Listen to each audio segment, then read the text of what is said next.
So hey guys, this is your favorite vortex. So in this video, we will see what if Naruto had power of Max Mercury. But before we start, remember to subscribe and like this video.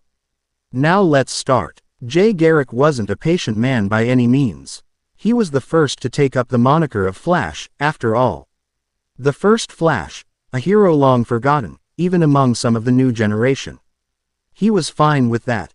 He did his time back in the 40s, stopping criminals like the Monacle and fighting off monstrous mutations on Mars known as Spider-Man.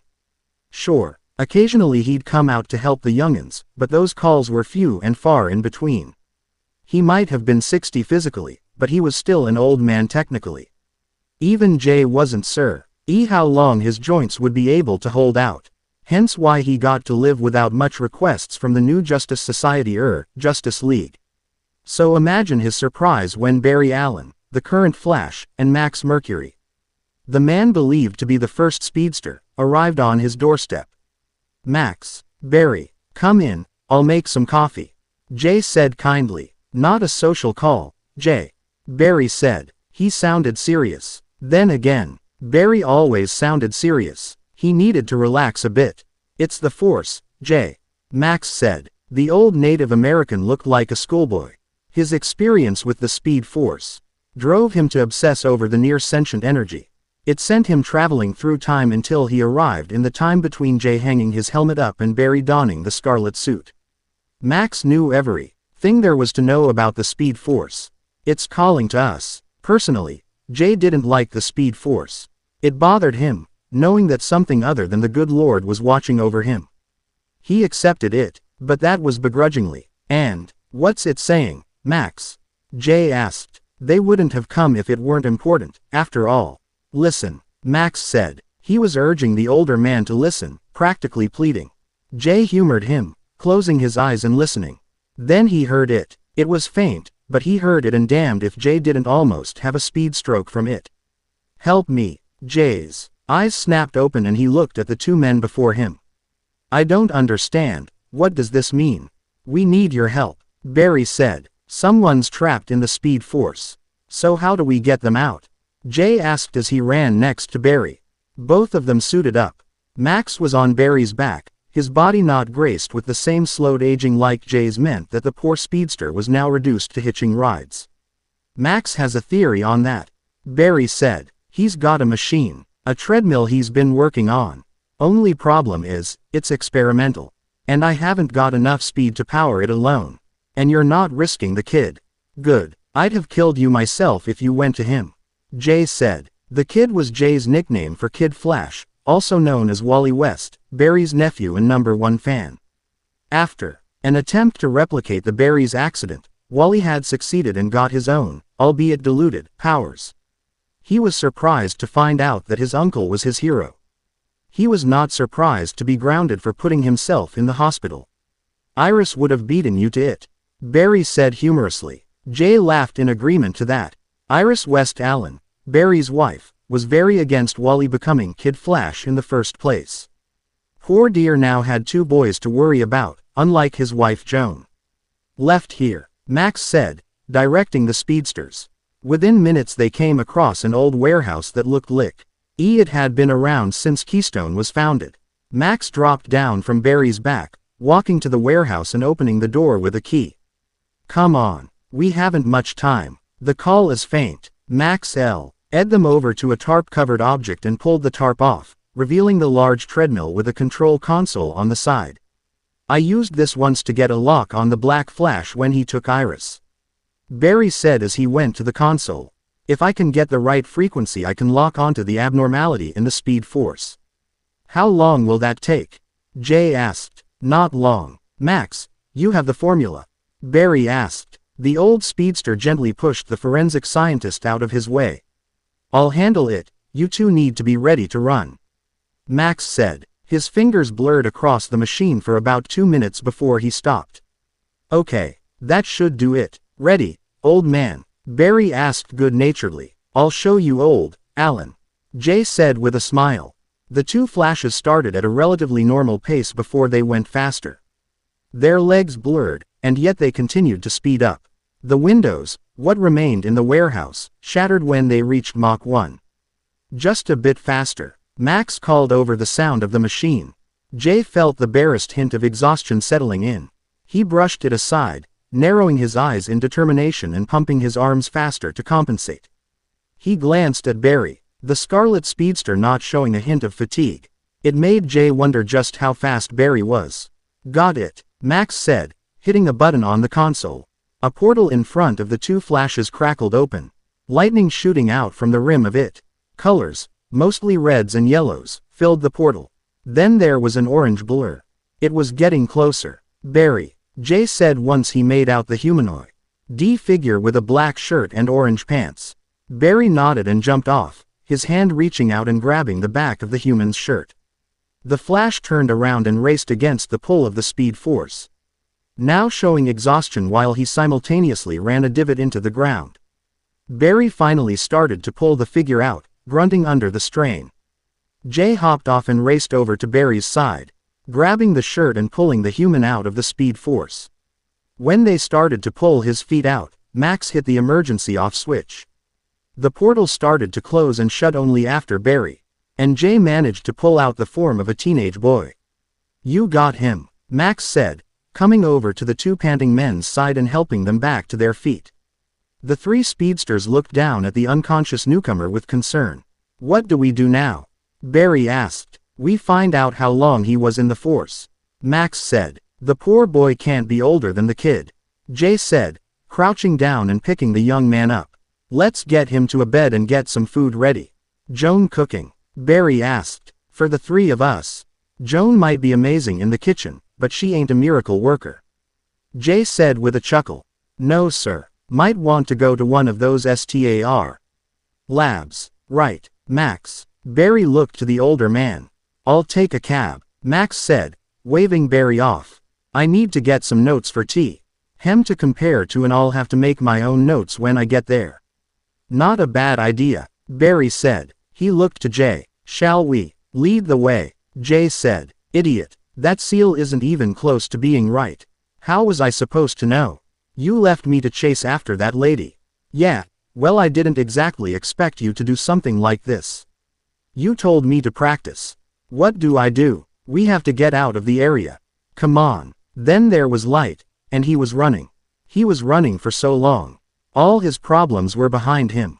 He couldn't think of anything other than how wonderful it was to run. Then something appeared behind him. Black and ghoulish with a red lightning bolt on the chest. Claws that impaled his stomach and took something from him. Blue eyes snapped open and he shot up from his bed, two hands grabbing either of his shoulders and pushing him back down. "Easy, son," a gentle and kind elderly voice said. He looked to his left and his eyes landed on a guy around the pervy sage's age. He was dressed oddly, wearing a red shirt with a lightning bolt on it, blue slacks and a helmet with wings on it. The man smiled at him and patted his shoulder. "You're safe now." What? Where? Who are you? Where am I? Why does my mouth feel weird?" he asked. A moment passed and he wrapped his arms around his stomach. "Oh, and why am I so hungry?" "All in good time. In the meantime, here, have some food," the old guy said, offering a plate with a strange-looking meal on it. He didn't even care what it looked like. He just snatched it from the old guy and devoured it like a savage. Another plate was set in front of him and he continued to eat, making the old guy laugh. "He certainly eats like we do," an amused voice said from the side. He looked over at the speaker, finding a man in a red outfit with a yellow lightning bolt on the chest in the center of a white circle. A red cowl that looked like it was connected to the suit hid the man's face. The man in red smiled at him. "Hey there, name's Flash. Weird name," he said with a full mouth. He strained to swallow before sighing in relief when he succeeded. He gave the man a bright smile. "I'm Naruto. Nice to meet you, Naruto," the old man said, taking one of the strange foods from the plate and eating it at a sedate pace. When he finished, he pounded a fist against his chest and burped. "Excuse me, name's Garrick." Naruto looked between the two. "You're that guy's dad, huh?" "Nope, he might as well be though," the man in red, the Flash, said. "Jay here helped me figure out a lot when I was starting out." "As a clown?" Naruto asked. He grabbed another of the strange meat in long bun things and shoveled it into his mouth. Flash frowned while Jay burst into laughter. The masked man gave a pout to his elder. Real funny, Garrick. You wore the colors before me. Yes, but mine was a jersey from my college and a spare pair of slacks. Jay said, his laughter dancing in his eyes. He looked at Naruto with amusement. The smile on his face dimmed down. Kid, we need to talk about something serious. Like what? Naruto asked, biting into another one of those meat things. This is almost as good as ramen. What's it called? They're called hot dogs. Flash said, amused. He sat on the end of the bed and grabbed one. Taking a bite, Flash looked at the kid and continued. What's the last thing you remember before you woke up? Naruto paused in mid-bite and chewed, trying to remember. He felt a throb of pain and groaned. I can barely remember. I remember training. A guy called Pervy Sage. Pervy Sage. Flash asked. They'll let anyone teach kids these days. Jay said, shaking his head in disapproval. Everything else, it's a blur. Naruto said, frowning. He looked at the plate that had been set before him. Most of the hot dogs that were on it were gone, only 3 left. He looked at the one in his hand. How many have I eaten? 38.5. Jay said. A fair amount considering, good God, kid. Quote. Jay was taken aback as Naruto finished the hot dog in his hand and then devoured the last 3. He looked at his plate longingly and then at Jay. Got any more? Flash burst into laughter at the innocent question. He surprised Naruto by reappearing at his side and patting him on the head. He's got the stomach of a natural speedster. Get off me, Naruto said, swinging at Flash. His simple swing happened in the blink of an eye. Naruto gaped and swung his arm back. It moved faster than he had thought it would, but it didn't hurt. What the? Super speed, Flash said. He looked at Jay and the older man nodded. Flash nodded back, rushing around the room, up the walls and dismantling the cameras. When he was finished, Flash ran down to the door and stepped out. Said something to the guards posted outside, and then rushed back in, the door hissing shut behind him. Flash gave Jay the thumbs up and Jay nodded again. Jay looked to Naruto and put a hand on his shoulder. Son, a few hours ago, Flash and I pulled you out of something called the Speed Force, a sentient force that gives the power to all speedsters, which is what Flash and I are. I don't understand. What's happened to me? Why can't I remember everything? Naruto asked. He grabbed his head. All I know is that my name is Naruto.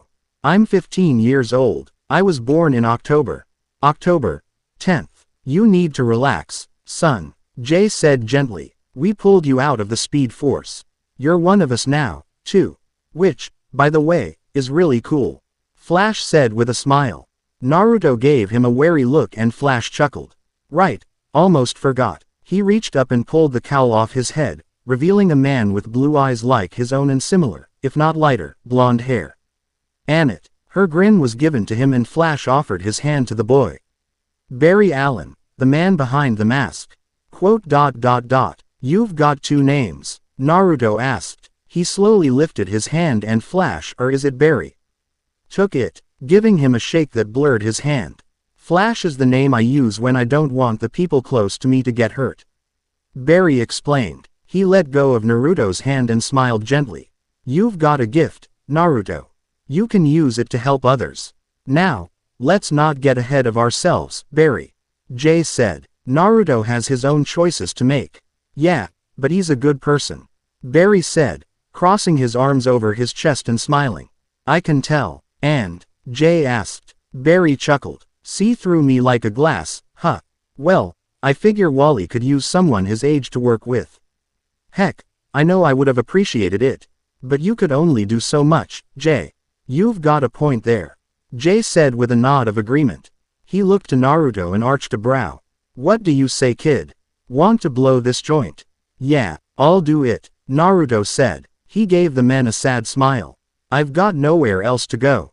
That's not true, Jay said, putting his hand on Naruto's shoulder. Every speedster is welcome in the Garrick home. Well, isn't he just the handsomest young man? Joan Garrick had said when Naruto first arrived that month ago.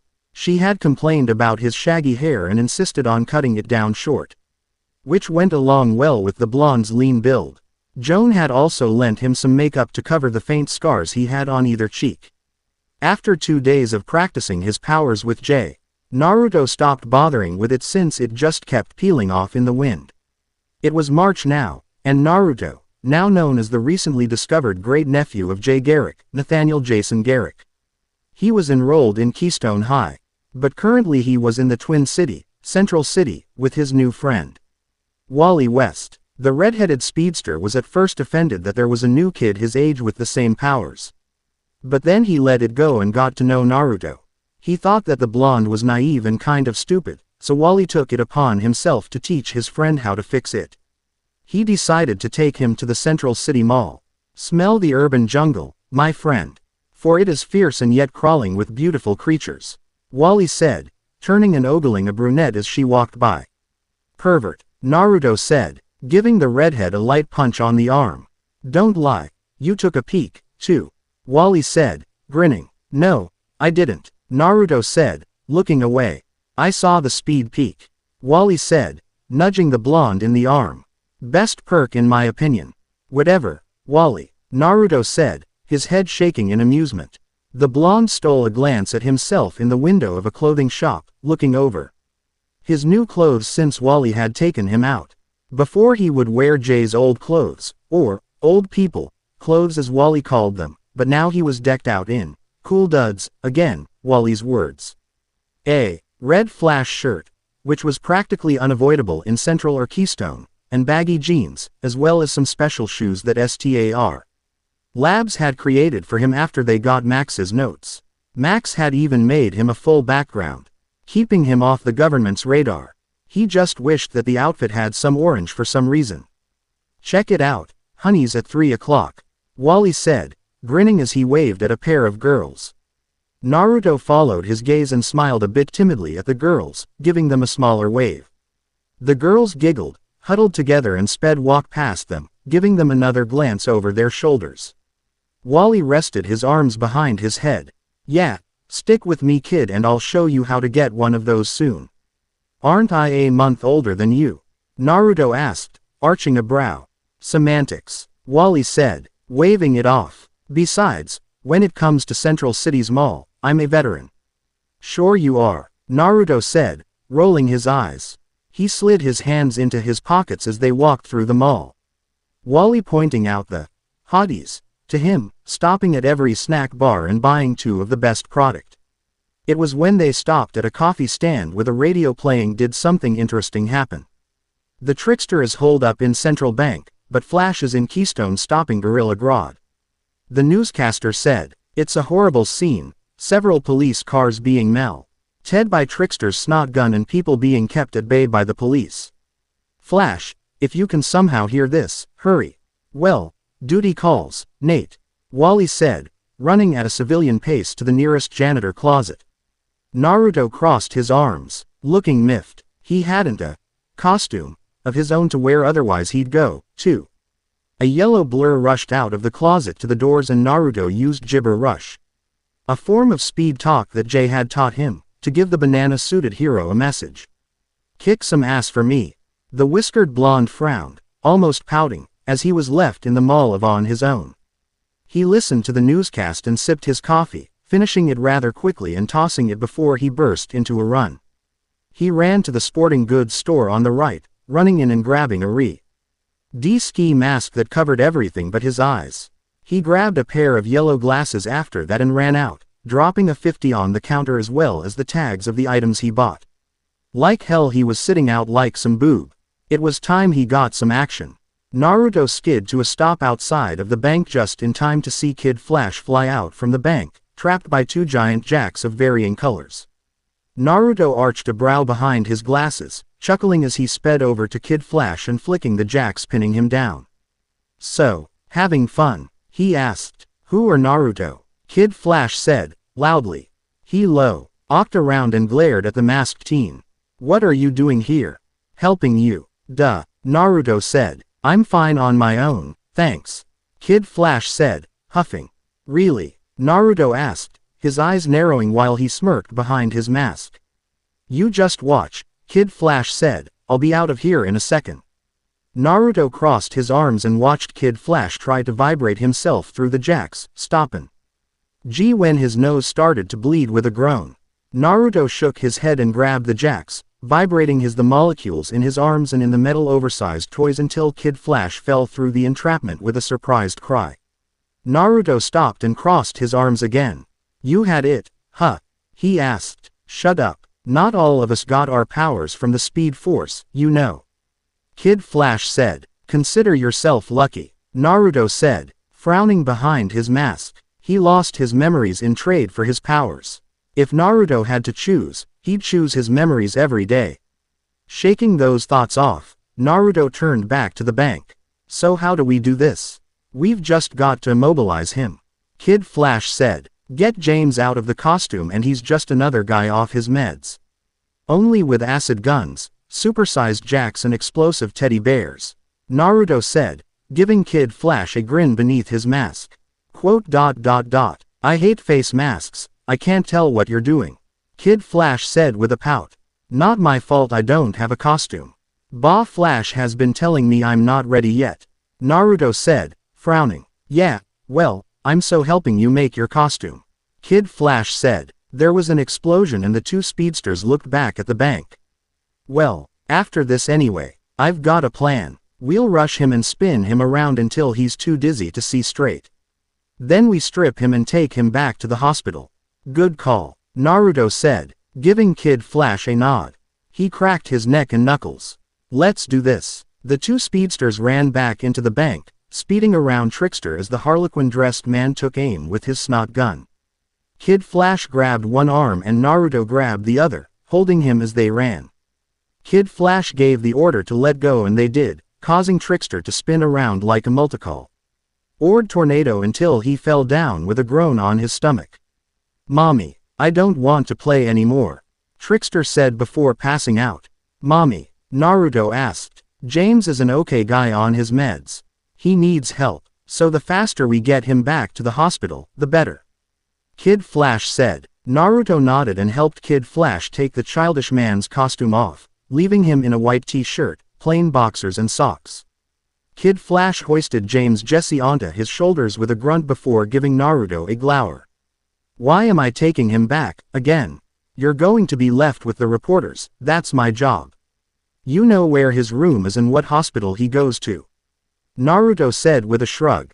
He peeled the upper part of the red mask off his head and ran a hand through his matted short golden hair. "Great, now Grandma Jones going to give me a hard time over this. Make sure you tell the world that I came up with the plan," Kid Flash said before he zipped off.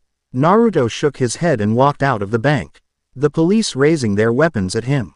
He raised his hands. "Whoa, I'm with Kid Flash, easy guys," Naruto said. The cops narrowed their eyes for a moment before they lowered their weapons. Naruto sighed in relief. "Phew, that would have been a pain to explain to my grandma. The bank is secure." Kid Flash took Trickster back to the hospital. "We need to have him get arrested first." "Ah, who am I kidding? He would have wound up there anyway," a policeman said. He holstered his weapon and offered Naruto his hand. "Got a name, kid?" Not yet," Naruto said sheepishly, taking the officer's hand. "U.S.G.T. John Park." "The man," John said. He reclaimed his hand after Naruto shook it and rubbed his neck. "I've only been here a month and I'm not used to any of this. Chicago didn't have this problem." "Yeah, not a lot of cities do," Naruto said with a chuckle. "SGT. Park gave Naruto an odd look. "You sound kind of young. How old are you?" Oh, look, it's the local news team. It was nice meeting you, Sergeant Park. Hope we work together on something soon," Naruto said before he sped off to the news team with a familiar face among them. Naruto smiled under his mask at the reporter on site, Barry's wife Iris. The brunette knockout of a reporter was standing behind the barricade with a microphone in front of her mouth. Iris West Allen for the Central News at Central Bank. Only 10 minutes ago, the notorious Trickster chose the Central Bank as his play area, Iris said into the camera. "Thanks to Kid Flash and a new speedster, Trickster is back where he belongs. Hopefully I'll be able to get a good scoop. Ask and ye shall receive," Naruto said, appearing at her side. He turned and waved with beaming eyes at the camera. Hi Grandma. Hey Gramps. Well, I've had my share of Kid Flash hogging the camera. But who are you? Iris asked, looking amused at Naruto's antics. Naruto looked at her and shrugged. Don't have a name yet, he said and pulled at his shirt. To be honest, I just grabbed this stuff and ran when I heard Kid Flash needed some help. Well, aren't you the citizen of the year? Iris asked, still smiling. Tell me, what's it like being a speedster? We're always moving, Naruto said with a chuckle. His stomach rumbled loudly and he groaned. And unfortunately, always hungry. I'm going back home to get some food. Nice meeting you, Mrs. West. Allen. You know what I mean. Bye. Naruto zipped off, leaving Iris to shield her eyes and shake her head. There you have it, folks, another under the Flash's tutelage. Just goes to show you that not only do we live in the Twin Cities, but we also live in the cities of speed. Naruto happily dug into the meal that Joan had cooked. It was a reward for beating the trickster without causing too much harm. Jay was pretty nonviolent back in his day, and to see him exhibit the same restraint warmed her heart. Across from him, equally digging in with a vigor that would make one wonder if his stomach was a void, was Wally West. Wally was still dressed in his costume, only his topless cowl that let his ginger locks fly freely was pulled off. The freckled speedster happily dug into Joan's special cheeseburger pasta, a homemade meal consisting of beef, some powdered cheese and noodles. Naruto thought it was delicious, though still not as good as ramen. He found it odd that the noodle dish was nay of the few things he still remembered. Eating it all up, huh boys? Jay asked, taking a seat at the head of the table. He rushed around them and scooped a large plate up, sitting back down with a small smile on his face. Joan lightly smacked him behind the head as she walked past him. Ow, what did I do? Manners, Jason, manners, Joan said with a coy smile. Jay just rubbed his head and smiled back at her. Joan, satisfied with that, sat at the table, looking at Naruto. Nathan, about this superhero business. Are you certain you want to be a part of it? Joan, the boy clearly wants to. He wouldn't have wasted his allowance on a ski mask and sunglasses if he didn't. Jay said in Naruto's stead. The whiskered blonde nodded in agreement with his adoptive grandfather. See, well, all right, but you'll have to find something other than jeans and a t-shirt to run around in. It might have worked for Jay, but people are more attentive to heroes now. Joan said. She liked the boy and I didn't want him to have problems down the road because someone figured out his identity. Naruto swallowed his current mouthful and pointed his fork at Wally. That's why the living banana peel is here. He's going to help me design it. After giving Naruto a glare for his insult, Wally nodded to Joan, swallowing when there was a knock at the door. I'll get it. He rushed out of his seat to the front door, opening it and beaming as soon as he did. Uncle Barry, Aunt Iris. Hey Wally, Iris told me about your stunt today, Barry said, out of his red uniform and dressed like he just came from the Central City Police Department. Wally winced and prepared for a scolding, flinching a bit when Barry put his hand on Wally's shoulder. He blinked in surprise when Barry smiled at him. Good job taking care of Trickster. Wally beamed at him, only for it to be broken as Iris bopped him on the head. Ow, that was for not waiting for your uncle. You and Naruto could have been seriously hurt, Iris said, frowning before she pulled her nephew into a hug. I'm glad you're safe, Wally. Thanks Aunt Iris, Wally said, smiling as he hugged her back. Iris, Barry, come in, Joan said, smiling, as she led the three back into the dining room. Jay stopped eating, standing and shaking his successor's hand, and then greeting Iris with a small hug. Wally gave his seat up and moved over to sit next to Naruto, who greeted the two with a bright smile. Barry gave Naruto the same approval he gave Wally before taking his seat. We're going to need a bigger table soon, Jay said, giving Barry a smirk. Not too soon, Iris said, correcting the man her husband saw as a father. Barry rested his hand on hers and they shared a smile before Iris continued. Barry wants a few more free years after all. Just until Wally and Naruto finish college. Do I have to? Naruto asked under his breath, getting an elbow from Wally. What? I don't like high school. Why would I like college? Can't I just be a full-time hero? Nathaniel Jason Garrick, You will be going to college and that's the last we'll hear of it. Joan said sternly. Yes, Grandma Joan, Naruto said, slouching in his seat from his adoptive grandmother's scolding. High school isn't that bad, is it? Barry asked, amused. No, but I suck at science and math. Naruto said, frowning. I could always tutor you. Wally said. Thanks, Naruto said with a smile. So, off the topic of school, it looks like that you've got your costume ready. Barry said humorously. Funny, Uncle Barry, Wally said as he shook his head. He rushed out of the room and came back with a pen and some paper. The red-headed speedster made a speed doodle of a costume that looked like his own, only more flame-oriented. Ta-da, the orange flaming kid flash. I do like orange, Naruto said, grinning as he scratched his chin. Jay snorted and crossed his arms. You're carrying the Garrick name, kid. Jay said. You should follow the tradition. Not this helmet nonsense again. Joan said, putting a hand on her face. Yes, this helmet nonsense again. My father's life was saved by that helmet in World War I and it saved my hide countless times on the job. Jay said. Maybe we could modify the helmet, Jay. Iris said, taking the pen and paper from her nephew. And perhaps keep the costume similar to yours. You're a genius, sweetheart. Barry said, giving his wife a grin as she finished the more appropriate design. Skin tight. Won't that be uncomfortable? Naruto asked as he looked over the picture. Meh, you get used to it. Wally said, shrugging. Besides, the girls will love it. Nathan, Iris said, giving Barry a sly look that had him grinning widely in agreement. Quote. Why? Naruto asked. Wally shook his head in disbelief. Add dense to his list of traits, Uncle B. I'm not dense, Naruto said in protest. I think it's charming, Joan said with a smile. Now what he needs is a name. Jay said, tapping his chin. Impulse, maybe. KF Mark II, Wally said, smirking. The blur, Barry said. Don't I get a choice in this? Naruto asked. Let the professionals handle this, Nathan. Jay said. Speed, Tempest, Iris asked. Aqualad has a buddy with that name, I think. Wally said. XL, Velocity, Joan said. Sounds more like the name for a superheroine.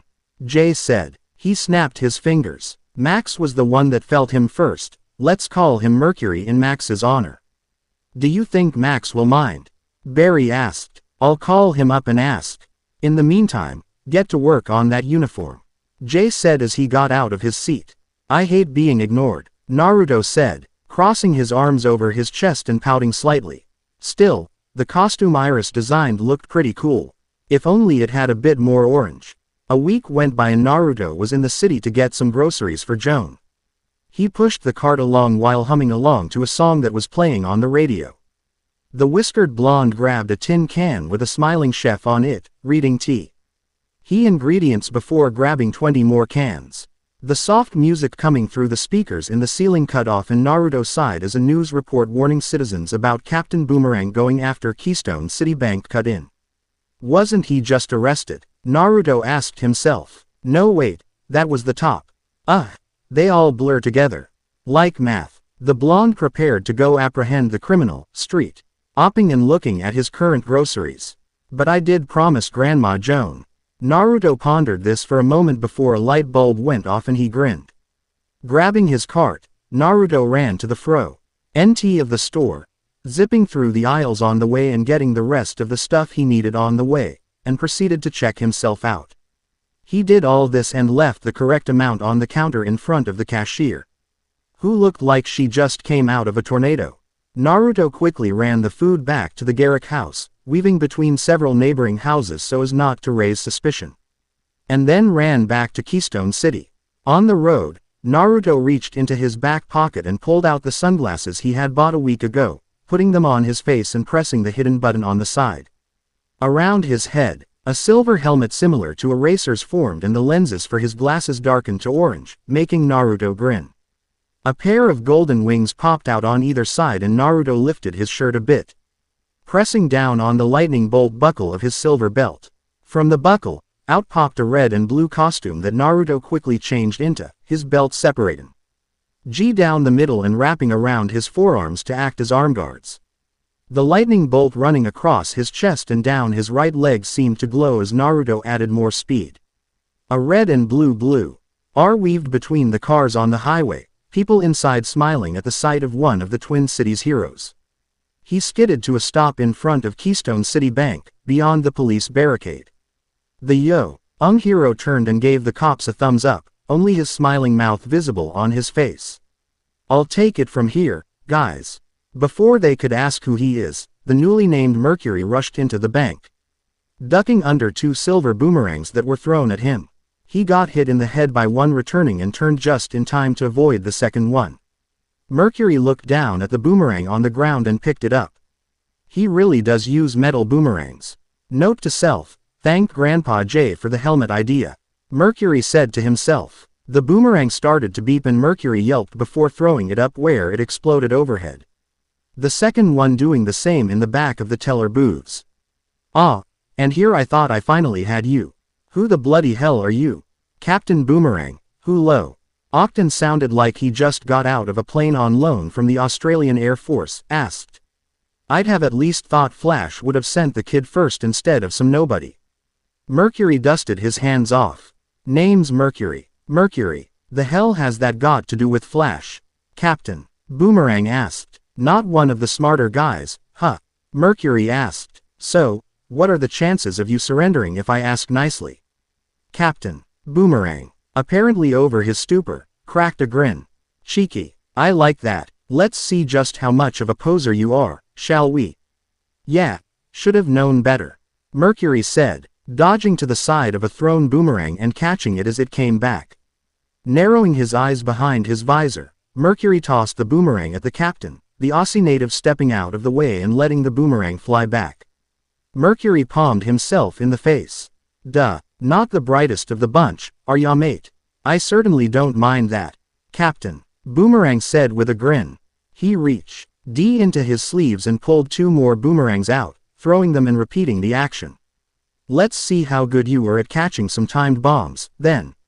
Mercury dodged the returning boomerang, letting it explode on the steps. Before catching the timed bombs out of the air, he rushed outside the bank doors and tossed them into the sky as fast and hard as he could. They exploded and the crowd cheered. But Mercury didn't stop to enjoy it. He sped back inside just in time to see Captain Boomerang leave through the stair door. "This guy thinks he can outrun me," Mercury asked himself, arching a brow. He smirked and ran to the door, throwing it open. "I've got this in the bag. Surprise, chum," Boomerang said, grinning as he hit a button on a small remote control that sent a rather large boomerang rocketing off at Mercury. The new speedster doubled over the machine as it burst through the doorway and hit him, the aerodynamically shaped rocket sliding a metal belt around his waist. And 2 clamps over Mercury's hands and wrists. The rocket shot through the bank's entrance, taking to the skies. Mercury struggled to get his arms free, noticing a TV screen popping up in front of him.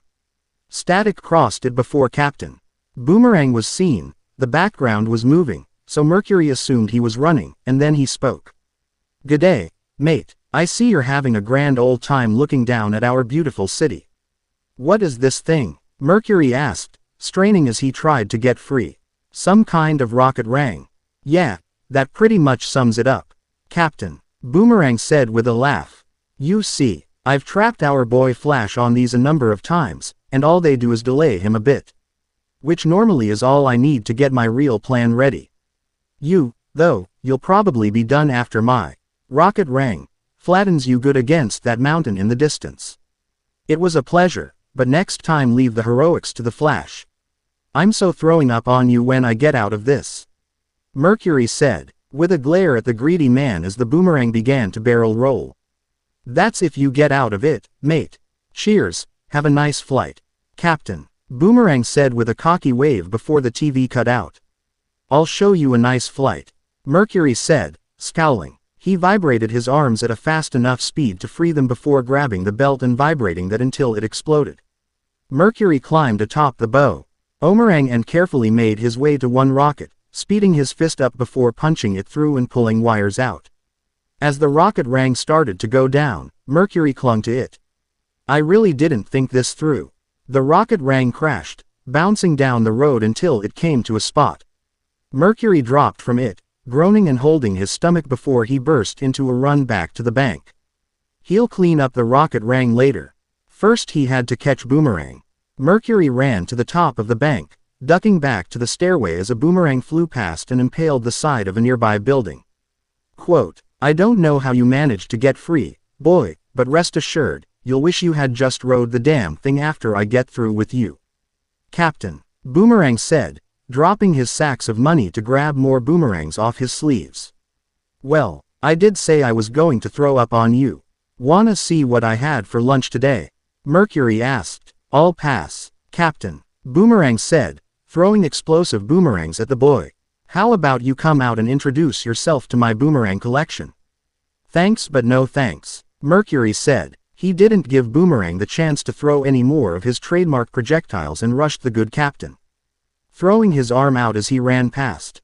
Mercury's clothesline knocked Captain Boomerang into the air, flipping him onto his stomach. Mercury stomped down on Boomerang. "Geez, back when the good captain tried to get back up. Move and I will puke on you. Crud, I just got my scarf dry cleaned," Captain Boomerang said. He groaned and collapsed on his stomach. "I guess you win this round, Mercury." Quote, "Huh, not once did you say, shrimp on the Barbie," Mercury said, hoisting Captain Boomerang to his feet and rushing him to the police line. "What's up with that? Who told you I said that?" Captain Boomerang asked. "Kid Flash. He said you say it at least 3 times in a fight." Mercury said. "That's not the case, little brat. You've been made a fool, mate," Captain Boomerang said with a scowl as the cops apprehended him. "When I get out of the joint, I'll be paying that brat his own due." He was pushed into the back of an armored car with his hands cuffed. Captain Boomerang turned and gave Mercury a grin. "Nice to meet you, kid. Hope we meet again, maybe under better circumstances," Mercury said, grinning back and giving the villain a farewell wave. "We'll do brunch." He turned to the odd crowd and gave them a, "What can you do?" shrug. He's an okay guy, just down on his luck and doesn't know what else he can do. "Where's the money? We need to do an evidence count," a policeman asked. Back in a sec," Mercury said with an apologetic chuckle. He sped off back to the roof, grabbing the sacks Captain Boomerang left behind. A golden trinket fell out of one and Mercury arched a brow. What's this?" Mercury lifted the golden trinket, and doing so found it to be more than just a trinket. It was a small statue, Egyptian from what he's seen in the textbooks.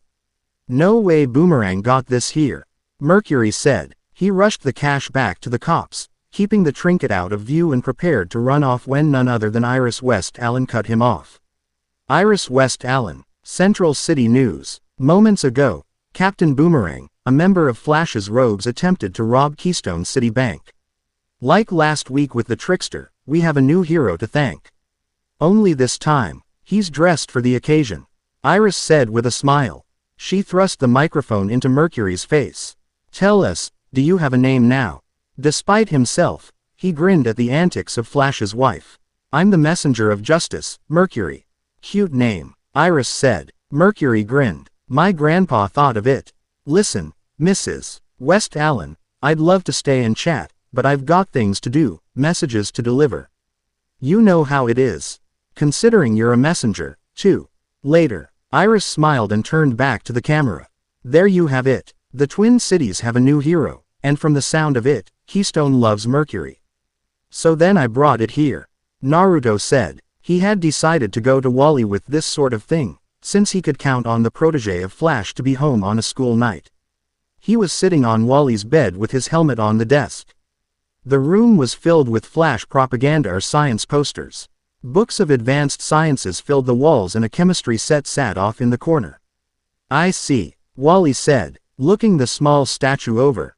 He went to his desk and turned the computer on, opening the internet and going to a site called Skype. Wally logged in and double-clicked on a profile. "Rob, hey Rob, pick up man, I know you're on." The screen flickered before the logo of a stylish R came on the screen and an obviously disguised voice asked. "Is the room secure?" Wally's green eyes rolled. "No. Joker is holding me hostage at gunpoint and Harley Quinn is in my kitchen baking muffins."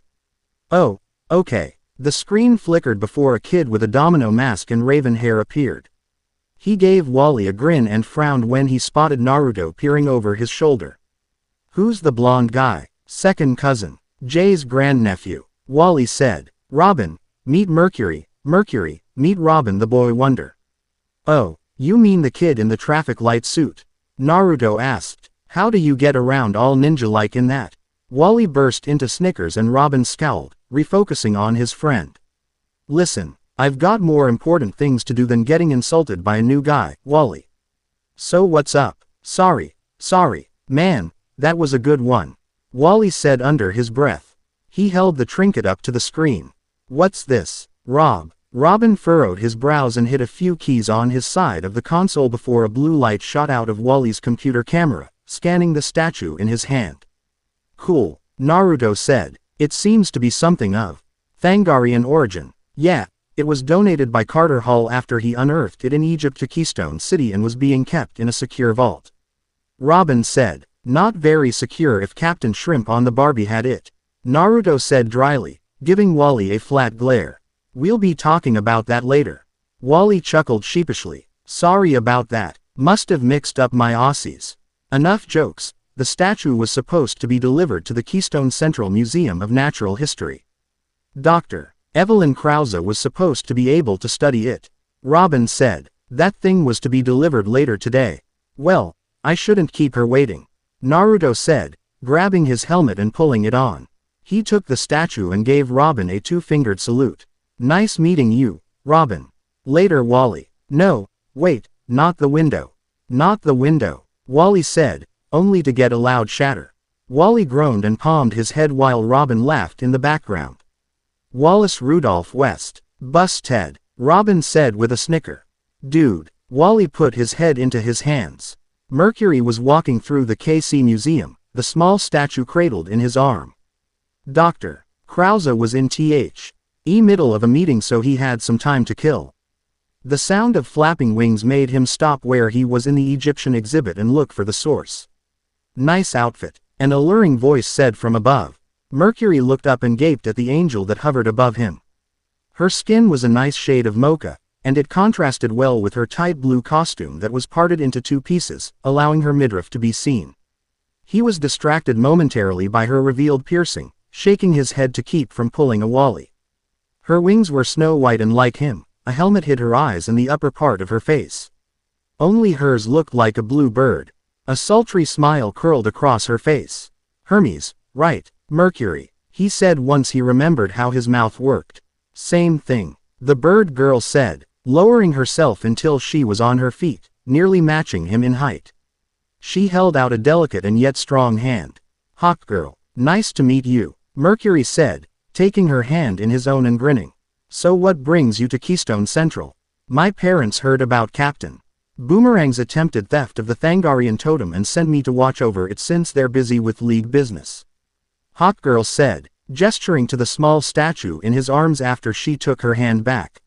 She gave him a coy smile and looked him up and down, making Mercury fidget nervously. "They didn't say anything about meeting a cutie, though.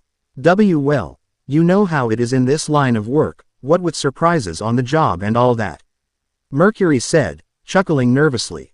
"Aren't you modest?" "Not a bad trait for a hero to have," Hawk girl said, smirking at him. She stood straight and held her hand out. "Mind if I take a look at it?" Not seeing the harm in it, since it was from her culture and everything, Mercury held the totem out to her. Hawk girl leaned forward and scrutinized it for a moment before she gasped. Alarmed, the speedster asked, "What, is something wrong?" "It's as we feared. The totem is cursed," she said. Mercury nearly dropped the totem in shock. "You can tell all that from a glance?" he asked. "Yes, my parents taught me a lot about tharian culture," Hawk girl said. "I should probably get it to them as soon as possible. We can't risk a human getting affected by it." "What about me?" Mercury asked, worried. "Oh, don't worry cutie, you should be fine," she said with a reassuring smile. Her hands closed around the totem and she started to take it. "I'll just take it back to them first." "Are you sure?" he asked. He didn't want to mess this up. "Yes," Hawk girl said with a strong and confident nod. "Then I guess you should take it." Mercury said. It's best if we keep people safe after all. Thank you, she said. Before he knew what was happening, Hawkgirl leaned forward and pecked him on his exposed cheek. Mercury felt all his blood rush to his face and gibberish came out of his mouth. Hawkgirl smiled as she spread her wings. Ah, you really are a cutie. I'll contact you again if anything changes. Okay, Mercury said, a hand on his cheek while he watched Hawkgirl fly out the open skylight she came in. Wow, Wally was sure going to be jealous. The communicator in his helm beeped and Mercury pressed a button underneath the left wing. Mercury here. You okay? You sound dazed. Flash's concerned voice came through the machine. Yeah, I'm good. Mercury knew he was grinning. What's up, Flash? KF told me about the artifact you got off Boomer. The older speedster said. Oh that, I gave it to Hawkgirl, no worries. Mercury said. Hawkgirl? Flash asked. Yeah, she said it was cursed. Shayera, what do you know about a Hawkgirl? What did Kendra do now? A woman with a strong voice asked, though it sounded distant.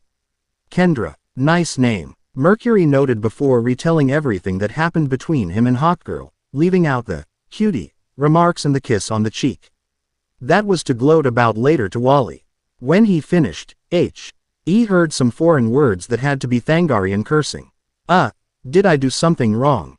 Mercury asked nervously. Not entirely. Flash said quickly. You just might have fallen victim to one of our many weaknesses. What's that? Mercury asked, alarmed. A pretty smile. Flash said, chuckling as another spew of Thangarian curses left Shayera's mouth. Mercury groaned. Man, it was a nice one. I'm sure it was. Don't sweat it. Happened all the time before I got Iris. Flash said consolingly. I'll get it back. Mercury said determinedly. I promise. Hey, don't worry about it.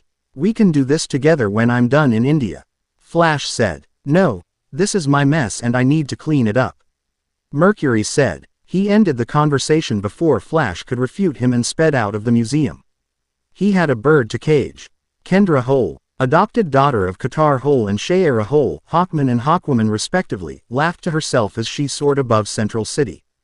That was almost too easy. It seems those sayings about blondes is true.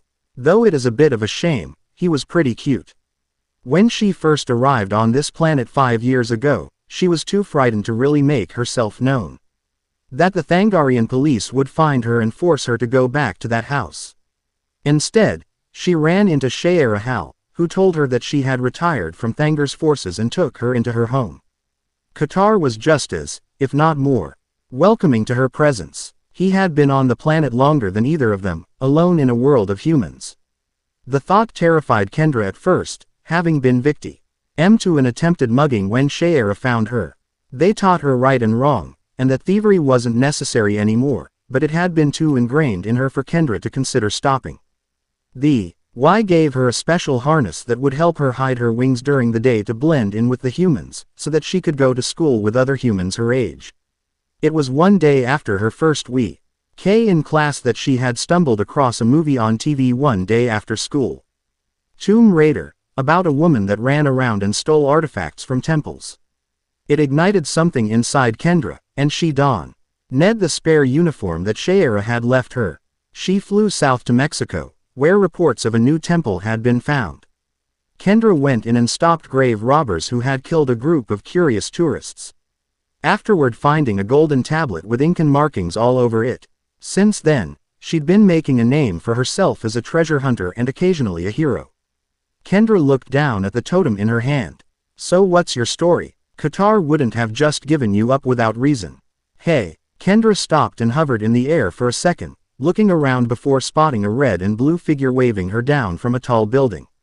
She cracked a smile. Well. Hey, cutie, long time no see. I'll cutie you in a second. Mercury said, scowling at her. We haven't even had a real first date yet. But I suppose I can make an exception for you. Kendra said, smirking down at him as she flapped her wings and rose in the air. No fair, Mercury said to her. He blurred away and paired on a taller building close to her. Well, look at that. Exit. Stage right. Kendra said with a smirk, flying off to the left. Hey, there's no tall buildings over there, Mercury said. She could hear the pout form on his face. That's the point, cutie, she said with a laugh. She glanced below her and saw a red and blue streak run through the street. It stopped a bit in front of her and he started to do something while pointing at her with both hands. Kendra couldn't see what, but she knew it was probably not going to end well. Then the cyclone shot out at her, encasing her in owing her off the air current she was gliding on. Kendra fell, scrambling to recover from the blow. She dropped the totem in the process. Damn it, she said. Kendra went into a dive for the totem. Her hands reached out for it and she almost had it. A gloved red hand grabbed it before her, snatching it out of the air. Kendra was forced to pull up before she hit the ground. Thanks, hot girl, Mercury said from where he stood atop a parked car. He held up the totem and gave her a charming grin. I'll make sure it gets back in the right hands, though. Sure you want to risk that curse? Hot girl asked, internally scowling at him while keeping a smile on her face. Funny thing about that, you see I had a chat with Flash and a woman named Shayera, ring any bells? Mercury asked, frowning at her. Crap, hot girl said under her breath. She threw her smile back on her face to hide her worry. So you talked to Shayera, huh? That makes it all the more important I get it back to them. There was a lot of cursing involved. And she sounded very upset. Mercury said, tucking the totem under his arm. And for that reason, I don't think this belongs to you. Now hot girl lost her smile. Okay, kid, here's my offer. You give me the totem and I don't beat your cute booty into the pavement. Cute? Mercury asked, craning his head back to get a look at his own posterior. When he looked back at her, fully prepared with a witty quip, it died on his lips as hot girl whipped out a crossbow with a gleaming arrow nocked and ready to fly. Can we talk about this? Talking time is over. You've got 3 seconds, cutie. 3. Kendra took aim with her crossbow. 2. Wait, we really don't need to start shooting arrows, now, do we? Mercury asked worriedly, going to hand over the totem. Against my better judgment, I'm going to say no. 1. The arrow shot from her crossbow and Mercury did an impressive backflip onto the pavement. Hot girl arched a brow beneath her mask. Huh, that was cool. I know right. Dodge this one, hot girl said, firing a sparking arrow from her crossbow. Mercury swerved out of the way. This continued, Mercury avoiding arrows shot at him in varying impressive manners. Not once diving into his superspeed because of his worry for civilians and his surroundings, and hot girl growing more and more annoyed yet intrigued by him. Is this some sort of earthling mating ritual? I don't know. Is almost killing someone a tharian mating ritual? Mercury asked, his face a bit red from the thought. Is it working? Hot girl asked with a smirk. Look, a distraction, Mercury said, pointing behind hot girl before he sped up the side of the building he was in front of. They're so funny when they think they can escape, hot girl said to herself as she flew up after him. She made it to the roof, but there was no sign of him. Hot girl floated down to the roof, looking around with her crossbow at the ready. Just give me the totem, cutie, and this all goes away. You'll have to catch me first, Mercury said, shooting out from behind an air conditioning unit and grabbing the tharian's helmet. He spun it around before shooting off back to the museum. That little, when I catch you, you're going to wish you just handed it to me, hot girl said as she fixed her helmet before flying off after him. When she caught up to him, she debated taking shots at him but decided against it since they were in a civilian-heavy area. And she wasn't a villain, just a thief. What if I said, pretty please? Not happening, Mercury said over his shoulder. Come on, I'll bet a goody-goody like you has never even kissed a girl. Give me the totem and I'll fix that for you, hot girl said with a smirk. No need, I've already done that. I'm sure you have. I have. Quote, prove it, then. I'll let you get a free one in, she said. Mercury tripped up a bit and hot girl smirked. She had him. Virgin lips, so maybe I haven't, so what? Mercury asked, hiding his face from her. How old are you? Hot girl asked. I could ask you the same thing. That would be rude. And pointless, a new voice added. Hot girl looked up, falling back as a golden fist came at her from above. Her attacker followed with a right uppercut that she barely managed to avoid by getting some distance between them. She got a good glimpse at him and scowled. The man had golden thangarian armor decorating his torso and false wings made of the same nth element. A bird-like helmet hid most of his face, large golden eyes glaring daggers at her. It was the Golden Eagle, a former protege of Qatar's who went rogue for unknown reasons. "You," Hawkgirl said with bite. She didn't approve of the teen her age trying to kill her adoptive parents. "Hey, ho, how's it going?" Golden Eagle asked, sneering at her. He avoided an arrow shot at him and smirked. Too slow. Mercury noticed that Hawkgirl wasn't following him anymore, and wondered what that meant. He looked around and found her a few hundred feet away in battle with a shiny figure over the road. Narrowing his eyes in confusion, Mercury debated leaving her to fight off the assailant before throwing that idea out the window. He was a hero, and heroes helped everyone. Mercury ran back to the fighters, blinking in surprise when he realized another Thangarian was fighting with Hawkgirl. "What's going on?" he asked as Hawkgirl backhanded the Thangarian down into the street. The Thangarian got to his feet and turned to glare at him. "Personal matters, stay out of it." "No way, these ties are under my protection and so is everyone in them," Mercury said, readjusting the totem in his arm. The small gleam got the Thangarian's attention.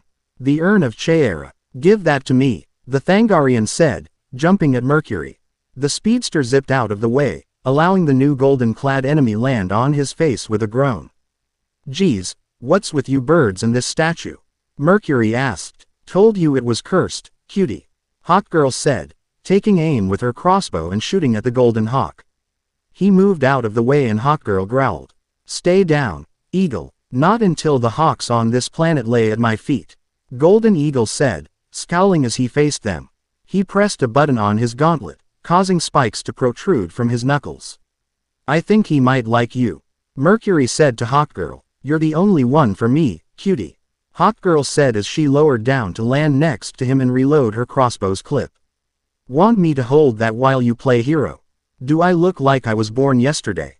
Mercury asked. Hawkgirl smirked at him. "A little, ha, Mercury said dryly. He avoided Golden Eagle's flying punch that almost caught him off guard. "Hey, I wasn't ready. Give me that urn," Golden Eagle said with each punch. "I don't want to," Mercury said as he dodged the attacks. The speedster dropped down low and swept the Thangarian off his feet, rising back and spinning into a back roundhouse kick that sent Golden Eagle into a back-first collision with a parked Toyota. Mercury grinned as he landed on his feet. "Ha, I knew that weird martial arts thing would come in handy. KF will never live this day down.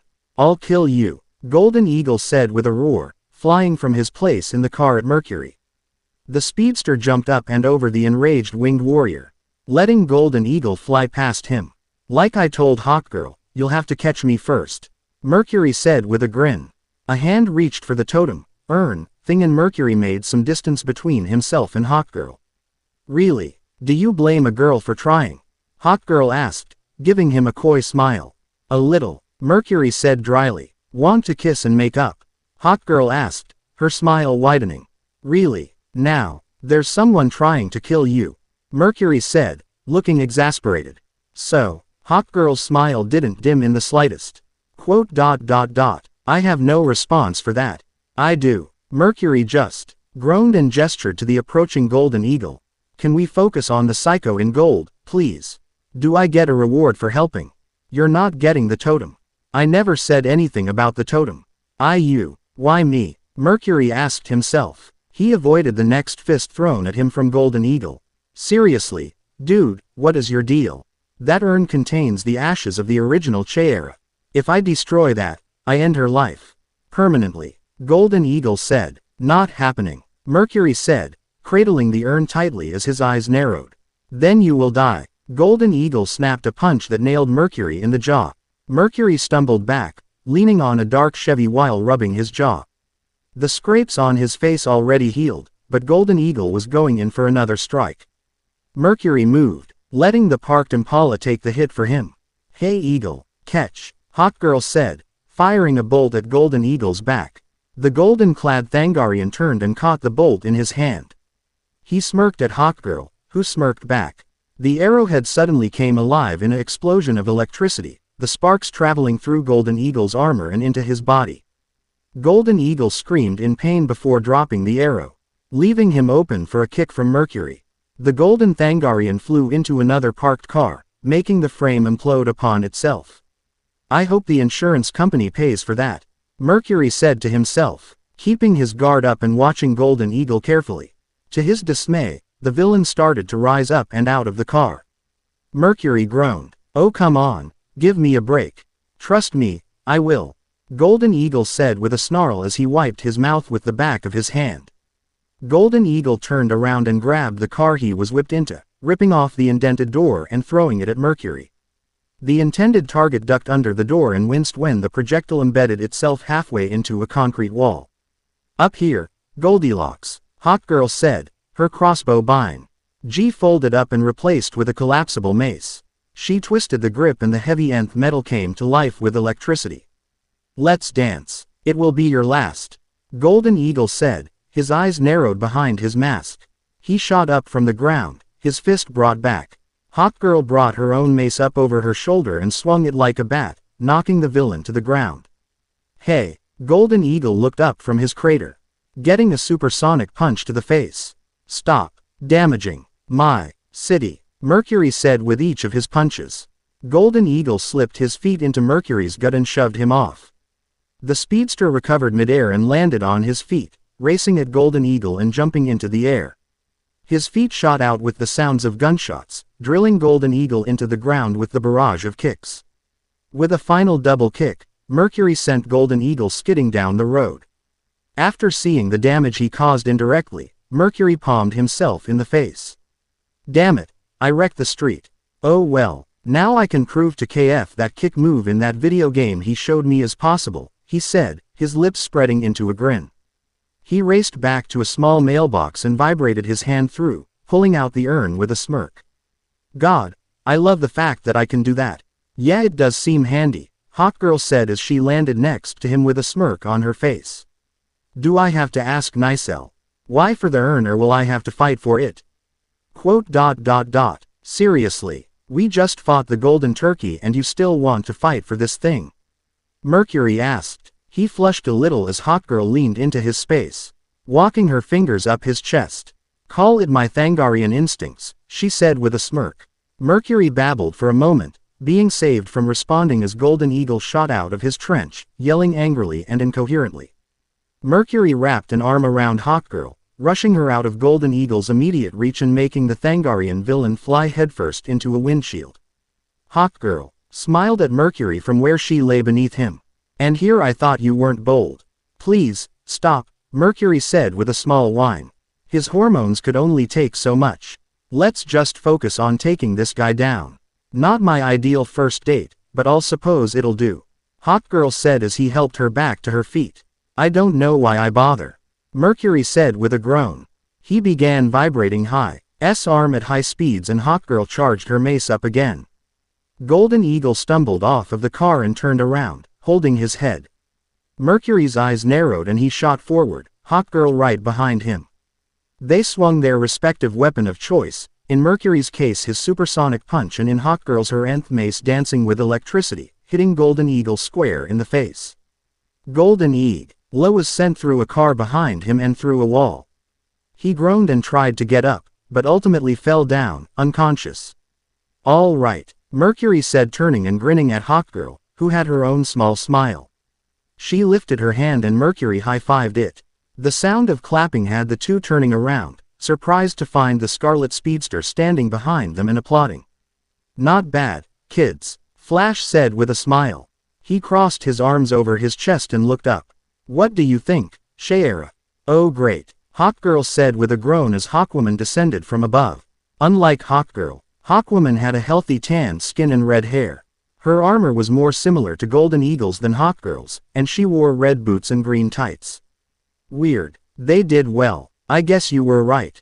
We hadn't needed to interfere, Hawkwoman said. She sounded a bit disappointed at that. The Thangarian woman held her hand out to Mercury. The urn, please. Here you go, Mercury said, handing it over. What? I give you a kiss on the cheek and you steal it from me, but she asks somewhat nicely and gets it like that. Hawkgirl asked. She pouted at the helmeted teen. Mercury opened his mouth and gibber rush came out. It belongs to me, Hawkwoman said, cutting Mercury off and looking at the urn. Just what exactly were you going to do with it when you had it, Kendra? Next question, Hawkgirl said, not looking all too entitled to answering her mother. Hawkwoman's eyes narrowed behind her mask. You're grounded. Again. Damn it, Hawkgirl said. Hawkwoman nodded to the speedsters before taking off, stopping in the air and telling her daughter to hurry up. Hawkgirl turned to Mercury with a small smile. Before he could say anything, she grabbed both sides of his helmet and gave him a kiss on the lips. Hawkgirl laughed slightly as she pulled away from the dazed and confused Mercury. At least I stole something successfully today. Later, cutie. Bye, Mercury said, sounding distant as Hawkgirl took off. Flash sped over to Mercury's side, a grin on his face as he clapped a hand on the younger speedster's shoulder. Way to go, but be careful with those thangarians, kid. They've got hot tempers, he said, giving another pat on the shoulder. Flash looked around. Let's get started on clean up and restrain Golden Eagle. Right, Mercury said, nodding before distractedly rushing over to the unconscious villain's side. He stopped for a moment and lifted his hand to his lips, remembering the soft feel of Hawkgirl's on his own. Golden Eagle groaned, snapping me. RCURY out of his thoughts and reminding him of what needed to be done.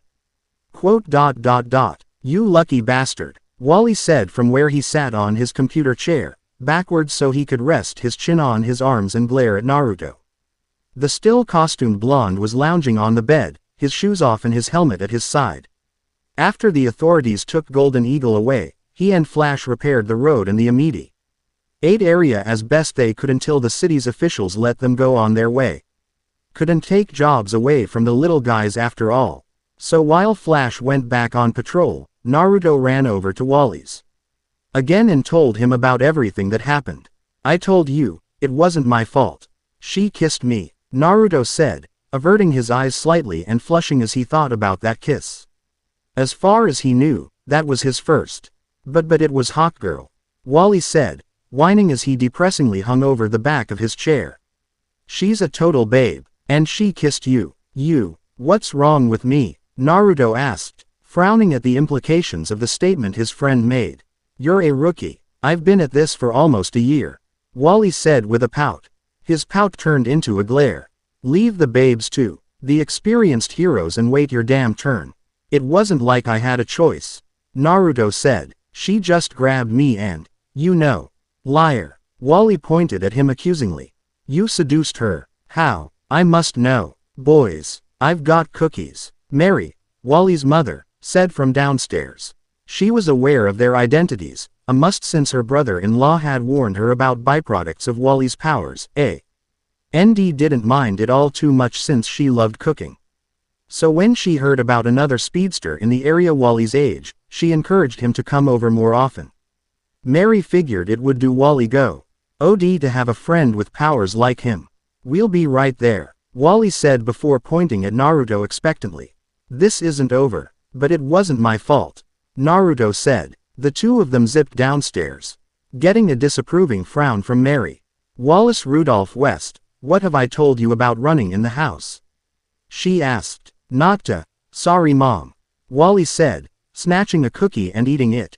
Naruto wasn't far behind him, grabbing several cookies and shoving them in his mouth. Wally, seeing an opportunity for payback, grinned. So guess what, mom? You know that fight downtown a few hours ago? Janice won't stop calling to talk about it. Oh, and Nathan, Iris wants to get an exclusive in costume later. Fair warning, Mary said, getting a thankful nod from the blonde.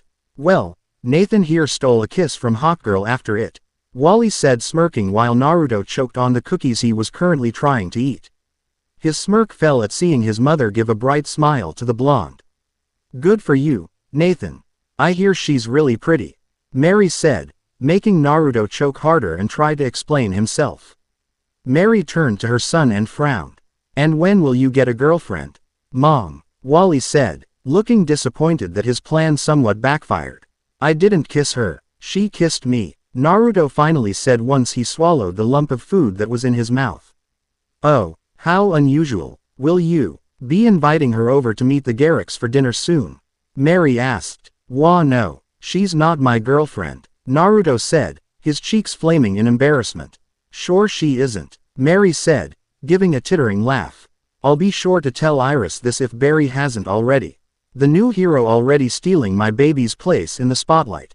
Mom, Mrs. West. Both young speedsters protested. What? Mary asked, a smirk on her face. Mom, there's a code of conduct here, Wally said, giving Naruto a mild glare. Newbies don't get the babes. It's like a law or something. Really? Mary asked, crossing her arms and leaning against the counter. Just where does it say that? Hero rule, 137, paragraph 2, line 6. Wally said matter-of-factly. It's in quotations. From Superman. Superman? Mary asked, her smile widening. The Boy Scout that Flash works with. Quote. Yes, Wally said, nodding. Wait, are you talking about the dude with the red underwear outside the blue suit? Naruto asked, faintly remembering seeing him on the news. That guy dates. He seems like a stiff to me. My point still stands, Wally said while his mother laughed at Naruto's comment. Nathan, dear, you should really give Wally some tips, Mary said with a smile. Poor boy's never going to get a girlfriend. Mom, Wally said, his face as red as his hair while Naruto laughed. This is torture, Naruto said to his lab partner Cory Mills. The boy stood a few inches taller than Naruto and was of African descent. After Naruto's first day in March, Cory proclaimed he was the best friend of Nathan Garrick. Which quite frankly Naruto was okay with. Cory seemed very familiar for some reason, possibly similar to someone he knew before he lost his memories. You're telling me, Nate, Cory said. Both of them held a different test tube with different colors, labeled only with the elemental number. Do we add this and then stir that in, or do we add that and stir this in?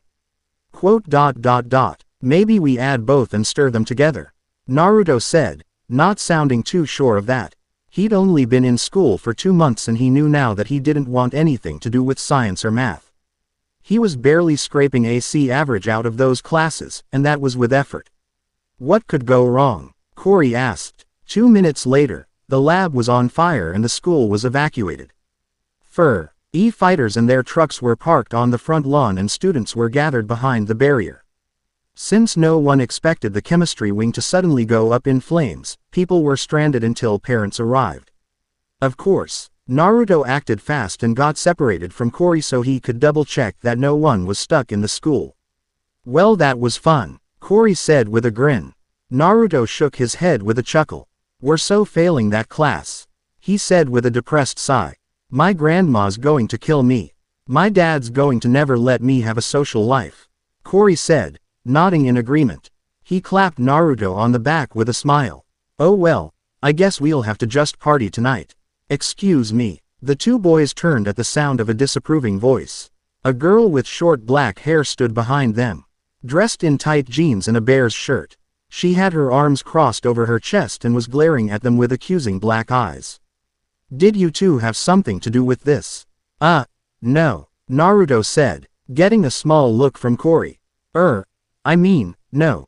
Really? The girl asked, scrutinizing them. Because I've been asking everyone who was in the chemistry class today and they also said that they hadn't caused this. Well, someone is obviously lying then, Cory said, rolling his eyes. And it's not us. We were doing exactly what the teacher told us to do. I'm sure you were, the girl said. Listen, my dad is a cop and you can bet he'll get himself assigned to this case. If you guys figure out who might have caused this, let me know so I can try and get them off a bit lighter if it was an accident. Plus, I want the first scoop. What are you, a reporter? Cory asked. The girl smirked. You bet your ass I am. Linda Park. I just transferred to this school and I need a good story to break into the paper. Why not try what everyone else does and get an interview with Flash? Naruto asked, remembering a day when reporters swarmed him, KF and Flash, and the Scarlet Speedster chose only to speak to the Central High student. Linda frowned. That's not a serious story, that's a publication stunt. What do you mean? Naruto asked, frowning now. Heroes always get first page priority. It doesn't matter what story follows after the picture. The Flash saved the kitten in a tree. Invigorating, Linda said, rolling her eyes. That's not news, that's not journalism. That's taking hard work and spitting in its face. A real story is about something that doesn't involve heroes. Like a chem lab fire. Stop the presses, Corey said, rolling his eyes. Linda scowled at him and put her hands on her hips. I'm being serious here. So you want to be like Iris West Allen? Naruto asked. Maybe, I don't know, Linda said, rubbing her neck. That's cool, Naruto said with a grin. He offered her his hand. Nathan Garrick. Linda looked at him for a second before smiling back and taking his hand. Pleased to meet you. I'm Corey Mills, Corey said, thrusting his hand out. He grinned charmingly at Linda. It's a pleasure. Maybe for you, Linda said, taking her hand back from Naruto. She gave Corey a once-over before walking away. I'll see you around, boys. Oh, you know it, Corey said with a grin. Naruto shook his head. I'm surrounded by perverts. You'll convert, Corey said. He smirked at his friend. They always do. It was a beautiful spring day on May 15th. Mercury, his school closed for the week to rebuild the science labs, was on patrol in downtown Central City. Kid Flash was not as lucky, and with Flash doing his paid job, as it were, Mercury was on his own. Currently he was taking a small break, sitting atop a gargoyle overlooking a visit by the state representative at City Hall and enjoying a burrito. Grilled chicken, Mercury said. He took a bite and sighed in bliss at the taste of chicken, spices, corn and sour cream hit his buds. The food was appropriated and swallowed, Mercury letting out another sound of enjoyment. Good food and I'm getting a paper done. This is an awesome day. Mercury reached up and cranked the knob hidden in his wing. The radio turned up and he grinned. Welcome to Central City, Mr. Duncan. About half an hour in, Mercury rolled his neck for the third time and readjusted his lounging position on the gargoyle he named Benny. Oh my God, Benny, this is taking forever. Mercury draped himself over Benny's head, his chin resting on the stone's forehead. I know it's so wrong for me to say this, but I wish things would get interesting. The sun shone down on his visor and Mercury squinted, groaning at the glare. He shifted his position and a gleam caught his eye. Mercury shifted his position and looked for the gleam. He found it, a building not too far from himself. Magnify, Mercury said, his eyes narrowing. The lenses he had were bestowed with high-value tech from STAR Labs. Digital enhanced vision up to 20 miles away was the best feature they had. Night vision was a CL.02 and infrared was at the bottom. He had yet to find a use for it. Regardless, Mercury found the source of the gleam. A blond man wearing a hockey mask was aiming a big gun at the speaker. Aw man, this has to be that Murphy guy that Kid Flash talks about. Mercury said. He stood up and cracked his neck. See y'all later, Benny. It's hero time. The speedster did as the Flash family did best and ran at the shooter to be. His fist cocked back and he swung for a surefire hit. In the back of his head, he wondered what his face looked like when he missed. Almost got me, the voice of the shooter to be said. A hand grabbed Mercury's arm, spinning him around and slamming him into the roof on his stomach. Mercury coughed in pain as a knee was driven into his back, his helmet was ripped off and a knife was pressed to his neck. Not bad, for a child. Why? Naruto asked, turning his head to glare at the man. Why are you doing this? Why? The masked man chuckled. Because kid, I've got a job to do. Nothing personal. I'm just a greedy demon sent from hell. Naruto paused at that. The demon of the mist. Do you know why they call me that? The boy that killed all of his classmates. What? Why? Because I could. Just like I'll kill that bridge builder. You'll have to get through us, first. Oh, I'm so scared. You're just a bunch of kids playing ninja. I am not a kid. Naruto said stubbornly, vibrating himself through the stranger's grip and through the roof. He turned around and jumped up, vibrating even faster than before. The blonde's teeth were gritted tightly and he stopped vibrating. And I'm taking you down, Zabuza.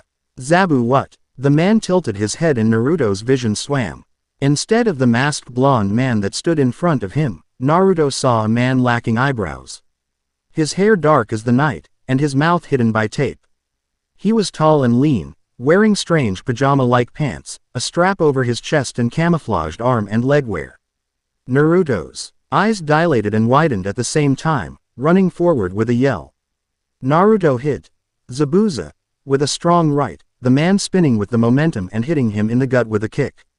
Naruto slid back, falling to a knee and looking up at Zabuza with a glare. "Not bad, kid, but not good enough," Zabuza said. He crouched down and grabbed the helmet on the roof. "I thought this Flash retired. Guess he's got his own protege now." Quote, "Give that back," Naruto said, his eyes narrowing. The cerulean blue flashed bright blood red for a brief moment, gone in a blink. He did not see the helmet. He saw a blue headband with a metal plate, a spiral carved into it. Teeth grit together and the blonde hero moved.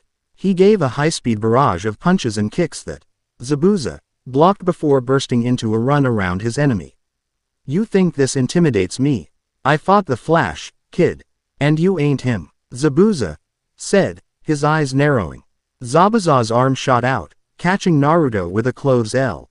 In that had him sliding away on his back into the edge of the roof. Zabuza snorted. "This is pathetic. You can't win, kid." Naruto groaned and glared at Zabuza. The image blurred and returned to a hockey-masked blonde man instead of the strange figure from his past. His scowl turned into a smirk as he held his helmet up. "Who said I was trying to be the Flash? What, is that your super helmet or something?" the man asked. "No, it's just got all these neat little machines, including a frequency emitter." Naruto smirked as he cranked the knob around his wing. Immediately, the man fell to his knees holding his head. "And unlike you, I've got some protection from high frequencies thanks to my powers." "Doesn't mean anything," the man said, whipping a gun out and aiming at Naruto. Blue eyes narrowed. "I can still kill you." "Doubt it," Naruto said, grinning. He vanished from his spot on the ground and reappeared in a crouch in front of the masked man, his foot shooting out and nailing the hockey face in the chin. "You," quote. The stranger shot up into the air as Naruto pulled his helmet on. Mercury rushed to an air conditioning unit and jumped off of it, kicking his foe in the stomach. Zoo. Mercury ran to another building, rushing back up to the rooftop and jumping from the edge to deliver another kick to the gut. He followed with a quick kick to the jaw. Maki. Mercury landed on the roof in a crouch and vibrated his legs before jumping up higher than the masked shooter. The blonde hockey mask-wearing shooter widened his eyes in shock as Mercury interlaced his hands above his head into an axe handle. Naruto Renden. The following blow sent the masked man down through the roof and the floor below it. Mercury landed on the roof and looked down into the hole with a grin. "You just got your ass kicked. Datbeo." Mercury blinked. "Wait, what did I just say?" The man pushed himself out of the rubble and shook his head. He turned his head up and narrowed his eyes. "Not bad, kid, but it takes a lot to knock Sportsmaster out of the game." Sportsmaster reached into his belt and pulled out one of his collapsible javelins, throwing it up at the spot where Mercury was. He javelin struck the part of the roof that Mercury stood on and exploded. The speedster cried out as he fell from the roof, hitting the ground with thud. Sportsmaster smirked and walked over to the groaning teen, stomping down onto his stomach and pulling another javelin out. "Game over," he said, lifting the javelin above his head. "The game's just begun, sport." A red fist came from the side end. Sent Sportsmaster spinning to the ground. Flash stood between Mercury and Sportsmaster with a smirk on his face. "A bit out of your league, aren't you?" Sportsmaster made a grunt and rolled his arm. It snapped back into place with a sickening crack. "Maybe. I thought you already had a sidekick." "He's a family friend," Flash said. "May want to consider swapping out," Sportsmaster said. He cracked his neck and looked outside. Blue eyes narrowed. "Not only did he stop me from getting a single shot off, he managed to dislocate my shoulder and sent me through 2 floors. When's the last time Flash stopped an assassination attempt. "I'll be sure to tell Mercury you think so highly of him," Flash said with narrowed eyes. "I've got a feeling I'll be able to tell him in person." Sportsmaster held up a remote. "Try and follow me, and I will blow the city hall." "Contingencies," Flash said, groaning as he held his head. "Fine, But if you so much as try to press that button. Oh, I know the best way out of this city. Good game, Flash. Until next time, Sportsmaster said, dropping a smoke bomb on his way out. When the smoke cleared, Flash stood only with the groaning teen speedster.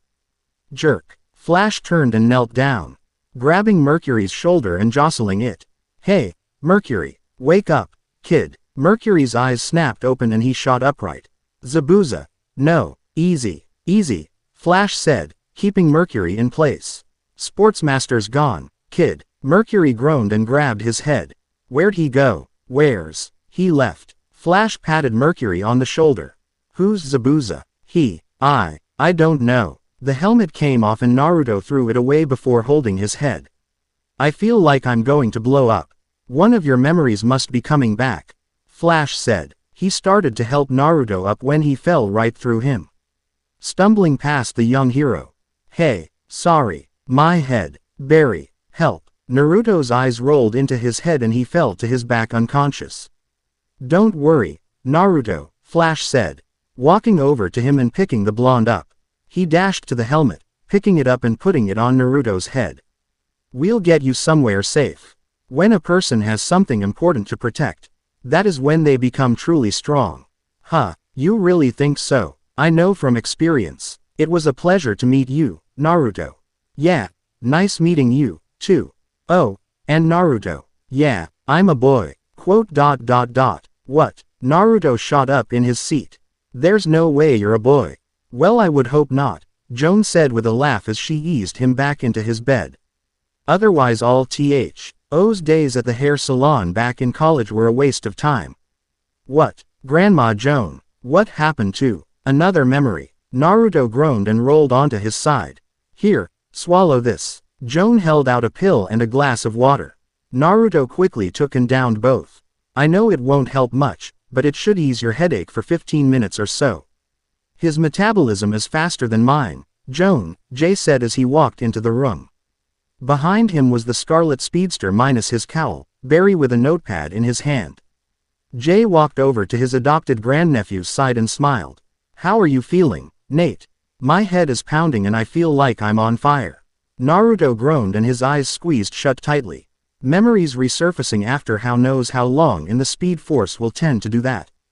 Barry came over and put a hand on Joan's shoulder. Iris is in the kitchen preparing a second lunch. Eager to get that interview? Joan asked with a knowing smile. I'll get out of your way. Just keep me informed. Of course. Joan nodded and smiled at Naruto, brushing her hand through his hair. Feel better, Nathan. Naruto smiled gratefully at her despite his pain. Thanks Grandma Joan. Anytime. Joan got up and left the room. Jay took her seat and Barry moved closer to the bed.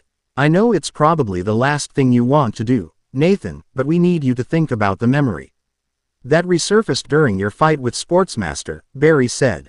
You mentioned the name, Zabuza. Naruto held his hand up to his head and closed his eyes again. It's some guy. I fought him. He was about the same height as Sport Guy. Sportsmaster. Right. He was the same height, but leaner. Pajamas and camouflaged shoes. Bandages around his mouth and he was missing eyebrows, Naruto said. He groaned. I thought I was fighting him. He pissed me off so much. I suspect you've fought this person before. Jay scratched his head in thought. And it was after you ran from building to building. Yeah, I passed out again after.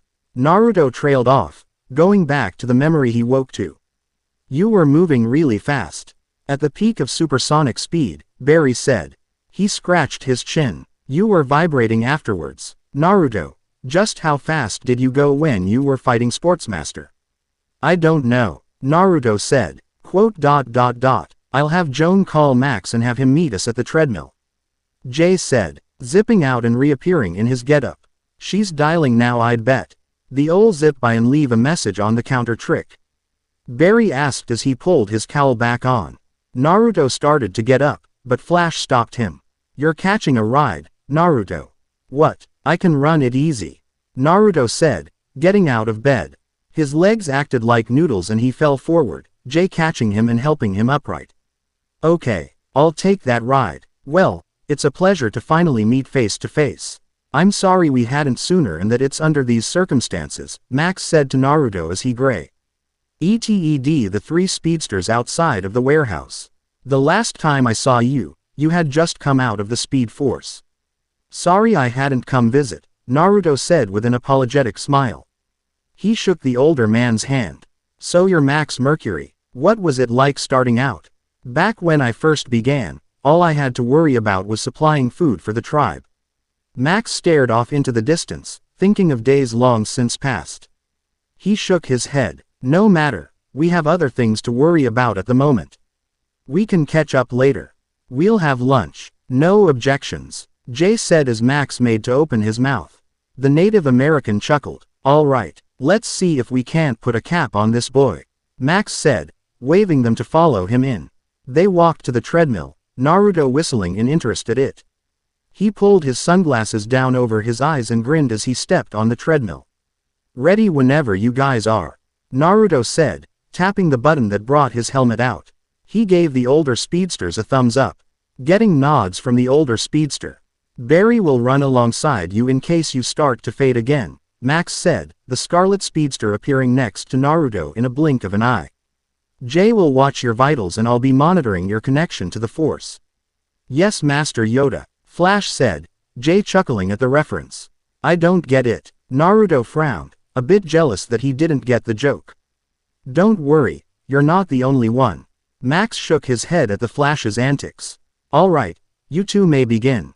I'll try to keep up, Merc. Flash said, grinning at the helmeted blonde.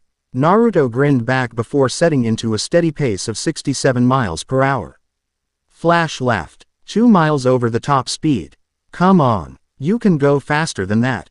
Naruto smirked, and cranked it to just under the sound barrier. Faster, Flash said, urging Naruto on. He saw the unsure look on the newest speedster's face and grinned. The League will take care of any unwanted attention, don't worry about it. If you say so, Naruto grinned once more at the sonic booms that followed him and Flash. Mach 1, and increasing. Max said, Kid topped out at Mach 2, knocked out for 2 days. Jay said, watching the vitals worriedly, it was fine for now, but the fact that there seemed to be no stress yet worried him. Faster, Flash urged. Naruto pumped his arms and narrowed his eyes. Mach 4, 4.6, 4.7. Max said, his eyes went wide. Jay, he's going to reach hypersonic. Can the treadmill take it? Jay asked. It's designed to be powered by Barry's top speed. That's Mach 9. Jay looked at the readout. Mach 8. 0.3, 0.4, 0.5. He was in the Speed Force much longer than we anticipated. Flash was huffing, feeling the burn. He glanced at Naruto. Okay, now I'm feeling it. Tell me you are, too. You're tired already? Naruto asked. He panted and looked at the Flash. I feel like I can run forever. At Mach 9, Flash had a look of disbelief on his face. Faster, Naruto said. A bead of sweat fell down the side of his face. I can go faster. It's going past Mach 9. Barry, get off of that thing. He's going to go hypersonic. Max said. Nathan, Naruto, slow down. Jay said. No, gotta find my limit. Naruto said. The treadmill started to groan under the strain. If he breaks the treadmill he's going to be running through walls and around the planet, Max said. He looked at Jay worriedly. And if this isn't his cap, he could rip the planet apart with his speed alone. So what do we do? Jay asked. He looked down at the vitals at the sound of a flat line and looked back up. That's. Max looked at the readout. He's going too fast for the monitor to read. We need to stop him now or he's going to rip loose and tear the city, if not the world, apart. Jay looked at the panting Flash. Barry, stop him, I can barely keep up with him. Flash said to himself. He looked at Naruto, whose eyes were half-lidded. An idea, stupid, but clever all the same, hit the scarlet speedster. Flash stuck his foot out and Naruto tripped. Naruto's eyes wid, and before he landed face first on the treadmill, being shot off it and through 2 pillars of solid concrete and metal. Flash was lucky enough to fall forward, turning to land on his shoulder with a grunt. Max walked over to Flash while Jay raced to Naruto's side, looking down at the blonde with concern. Naruto blearily looked up at Jay. A light shining behind him had Naruto blinking slowly. Jay's face was replaced with a man far older, shorter and balder. Gigi. Naruto reached up and then passed out. Jay pressed 2 fingers to Naruto's neck and listened. A faint pulse was there, slowing to a normal human rate. Jay sighed in relief and took the helmet off of Naruto's head, twisting the wing and letting it collapse back into Naruto's sunglasses. Jay placed them back on Naruto's face and picked the unconscious speedster up. He looked to Flash, who was being steadied by Max. Barry pulled his cowl off and looked at Jay. He was drenched in sweat. Kids fast. Real fast. Dangerously fast. Max helped Barry over to a chair and let him rest. He needs to learn restraint. Easier said than done, Flash said. He tapped a spot on his wrist and a hidden energy bar popped out. He ripped the end off and took a bite. After his last flashback, I think he lost control. That's why he vibrated so fast I fell right through him after he fought Sportsmaster. Then he needs to learn how to control not only his speed, but his body, Max said. That was a defensive mechanism you just described. Unable to touch when the mind is so desperately in jeopardy. Sound familiar? You want him to meet Jean? Barry asked. I think a counseling session or 2 wouldn't hurt, Max said. Let's get on that after we get back home. Jay looked worriedly to the speedster in his arms. Take a deep breath, Jean Jones said. The Martian Manhunter was seated across from Mercury in the library of the Hall of Justice.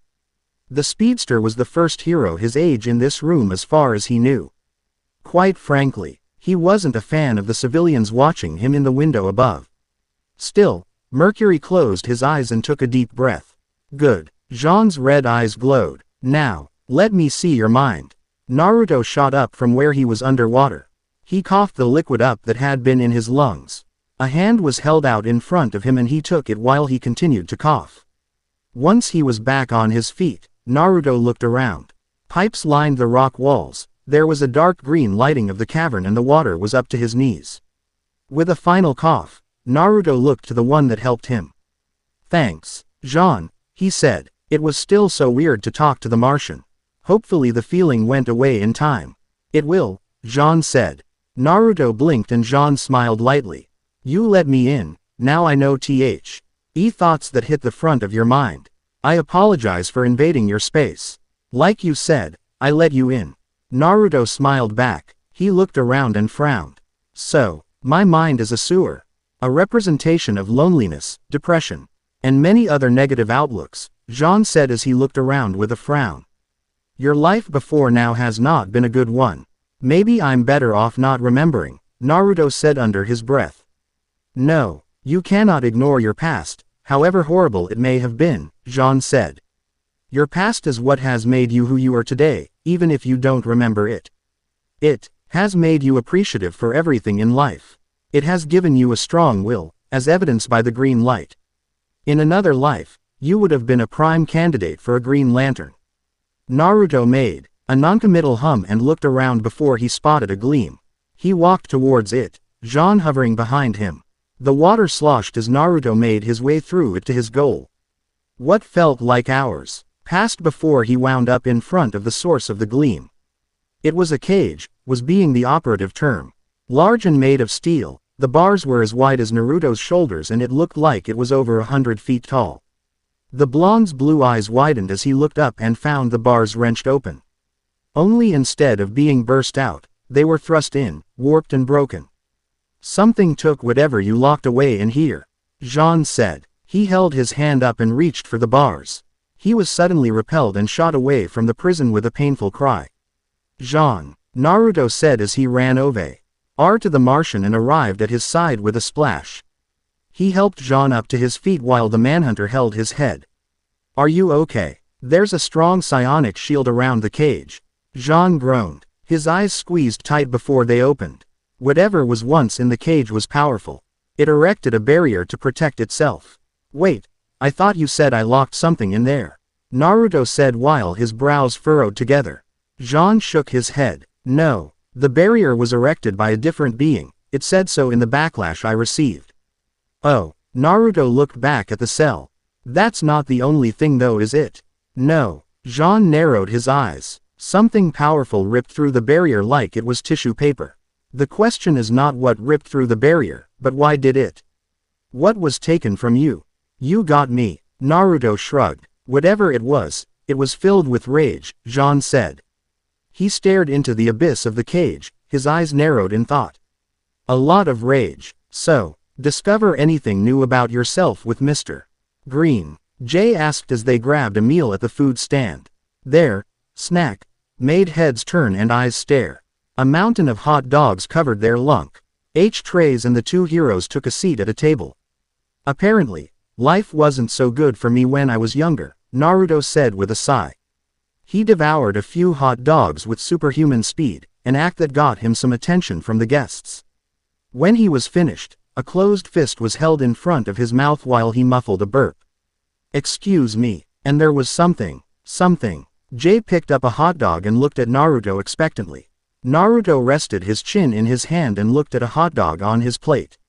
Something was ripped out of me. Jay polished off a few hot dogs before he interlaced his fingers in thought and stared at his adopted grandson. Do you think that's what caused your memory loss? Maybe, Naruto said with a shrug. He picked another hot dog up and prepared to eat it when his helmet beeped. With a blink of surprise, Naruto dropped the hot dog and tapped the side of the left wing on his helmet. Images displayed themselves on his eye guard and a voice patched through. This is Dr. Harrison Wells of the STAR Labs in Keystone City, a man said in an urgent but calm tone. He was middle-aged with dark hair and glasses, as one would expect of a scientist. Am I speaking with Mercury? This is Mercury. What's wrong, Doc? Naruto asked as he got to his feet. Jay looked up at him in surprise, but Naruto paid him no mind.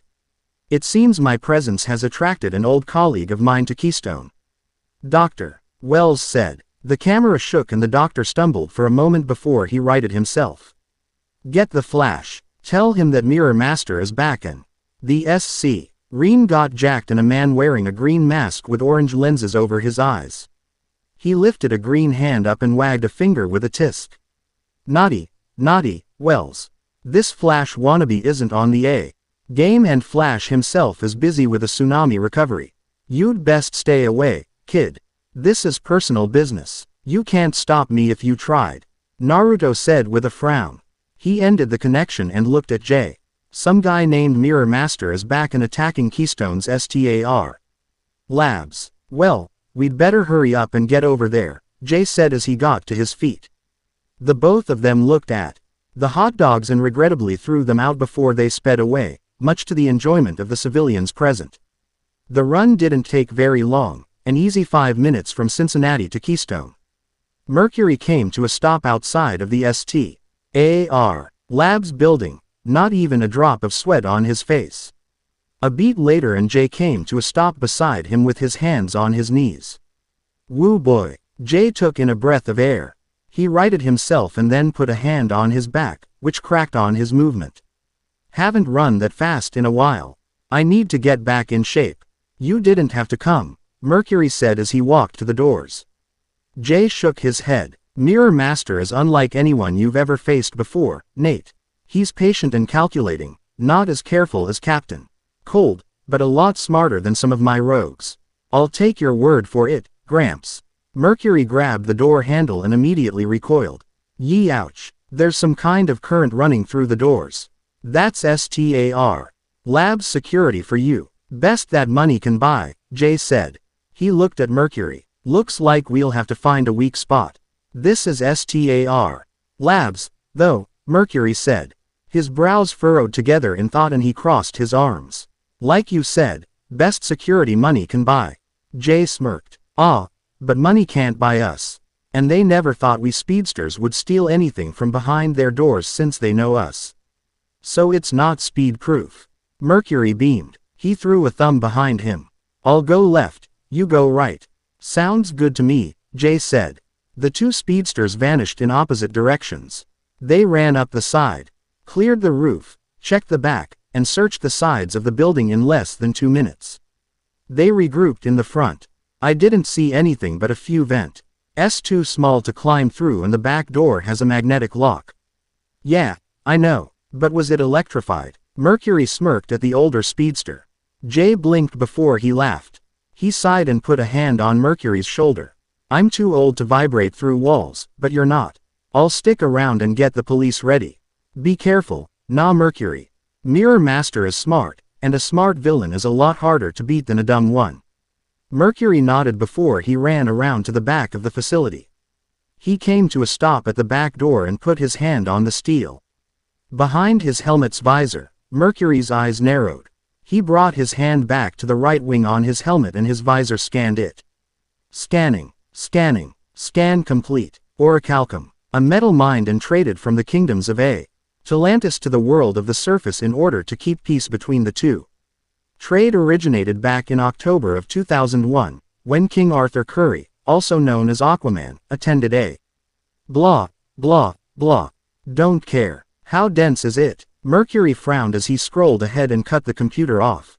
Finally he came up on the initial scan records. 3 inches. That's a bit thick for a regular door. Y stepped back slightly and took a deep breath. Okay. Well, first time for everything. Suddenly, his body became a blur as his molecules vibrated. Mercury grunted as he forced himself through the dense Atlantean metal. When he was finally through, though it was mere seconds to normal people, it felt like forever for him. Mercury quickly patted himself down and checked over his body. Flash had tall, him horror stories of losing the tip of his pinky. Okay. I'm all here, Mercury sighed in relief. There was a scream and Naruto rushed over to the nearest room. He busted the door down and looked around. Everyone okay? A technician popped up from behind the counter. She had dark hair pulled back into a ponytail and dark eyes. Her face was elated. The Florida you're not the Flash. Despite himself, Mercury palmed his head. No, lady, I am not the Flash. Name's Mercury. Where's Drive? Wells. He was in the main lab down at the other side of the building, but Mirror Master is there, too. He locked the whole building down. The technician said. Thanks. Wait, why did you scream? Mercury asked, confused. The technician blushed and looked away. I saw a spider. Mercury blinked. Really? Shut up. Don't you have to go stop a supervillain? And on that note, stay here until I come back, Mercury said. He sped out of the room before she could ask him what she should do if he didn't come back. The technician waited for a minute before she pulled her hair out of the ponytail and tore off the jacket she wore. She draped it over the unconscious blonde and grabbed the white and red cat mask that lay beside her. The mask clicked in place and the assassin pulled out a small USB. So that's Mercury, huh? Pretty cute for a kid. Not really my type though, Cheshire said with her mask back in place. She went back to the computer that was on and returned to her mission. She grunted in annoyance as a light on her wristband flashed. Stupid speedster is setting off all my proximity alerts. Mercury came to another stop outside of the main lab door. He jostled the handle and scowled. Locked. I can't phase again so soon, I'll be running on fumes, he mumbled. There was an explosion and Mercury ducked back to the other side of the wall, next to the door. He frowned when he heard muffled yelling. Stupid soundproofed rooms. Mercury reached up to his left wing and twisted the knob. What you did to me. I should kill you, I should tear you apart. That had to be Mirror Master. Sam, I told you that the operation wasn't foolproof. I can help you but you have to, and that was Dr. Wells. Oh, no, never again. You won't help anyone else, Wells. I'm going to make sure of it. And that's my cue, Mercury said to himself. He dashed back a few feet down the hall and clenched his feet. This should let me break the door down. Mercury burst into a run again and when he was a second away from the door, he jumped up. His feet shot out and he broke the door down off its hinges. Mercury landed with the door on a knee and looked up just as a strange pistol with 4 glass-like sides was shoved in his face. So you're the new Kid Flash? Mirror Master asked in mild annoyance. He was tall, and wore a strange orange bodysuit that looked nearly see-through, only with a green belt, boots and gloves. His head and the upper part of his torso was covered by a green helm. His eyes covered by the same orange-like substance that his suit was made of. To the left, a man in his mid to late 40s lay trapped under a giant cube. A mirror cube. That had to be Drive. Wells, and he did not look comfortable. The hero looked back at Mirror Master. Name's Mercury. Nice to meet you. Prepare to die. Not today. Mercury quickly backhanded the gun away from his head and brought his other fist up into Mirror Master's face. The young hero was surprised when he suddenly tumbled through the villain and quickly dodged several blasts from the gun. Mercury ducked behind an overturned lab table and called out, "Neat trick, you do birthday parties." "Oh, joy, another clown with bad jokes," Mirror Master said dryly. "If you must know, that was a side effect of what Wells did to me." "I'm my own reflection." "Wells did to you?" Mercury asked. He slowly popped his head up and ducked under another blast. "Yes, well, you see, I was diagnosed with cancer a few years back. While serving some time for my previous actions against the Flash." Mirror Master shook his head as Mercury dove through him once more. The transparent villain turned and fired several beams at the Edster until Mercury was pinned behind a crate. A STAR. Lab's doctor came to me with an offer. I become a lab rat for a cure and my sentence would be cut in half. No brainer. A few needles and I figured I'd be back on the street. Alas, it wasn't to be. Something went wrong. Sure, my cancer was cured, but now for the most part, I'm a freak. Doesn't seem to be bothering you all that much, Mercury said. He chanced a glance from his cover and then ducked back in at a close beam. Oh, I may not seem it, but I'm absolutely livid.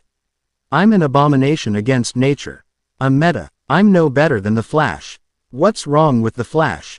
Mercury asked. He's arrogant. Mirror Master seethed. His speed gives him a sense of superiority, like he was better than the rest of us crooks.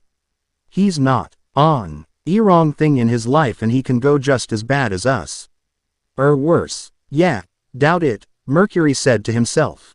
He frowned. Okay, Mirror Master is smart and has me pinned down. But he's angry. Angry means mistakes. His touch must affect that gun of his, otherwise I would have been able to grab it when I made my move last time. So if I can just get him to go solid, I'll have to hit him right after he takes a shot. It'd be so much easier if I could double up with Wally or Barry. Cage Bunshin no Jutsu. Mercury grabbed his head. Not now. Hey kid, did I get you? Mirror Master took a few wary steps forward. He smirked. 'Cause if I did, I'd feel just terrible. Hey, who said I was the real one? Seriously. Mercury growled and grabbed at his head. So not the time. Boss. Rock. Paper. Scissors. Ha. You owe me ramen. Kakashi-sensei. You know the plan. Of course I do. I'm you. Oh, right. Come out. Come out.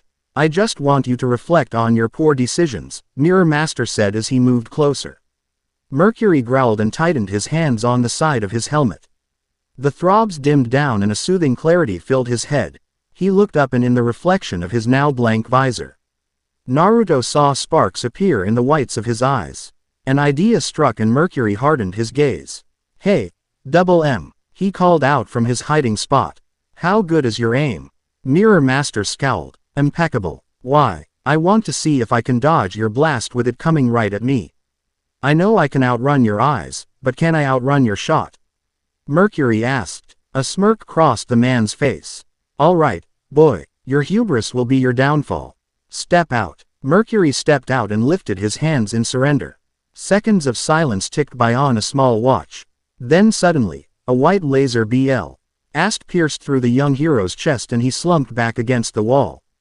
The cauterized hole smoked and blood left his lips as Mercury sunk down to the ground.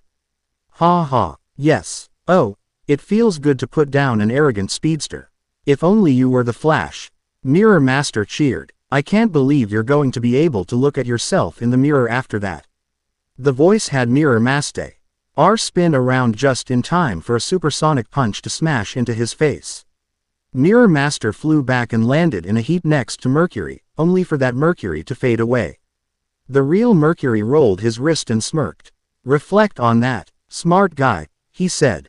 Mercury quickly grabbed the gun and tossed it away where it shattered against the wall. Mercury then went over to Dr. Wells, who had an impressed look on his face. Bravo, he said with a smile. He winced and grabbed at the cube.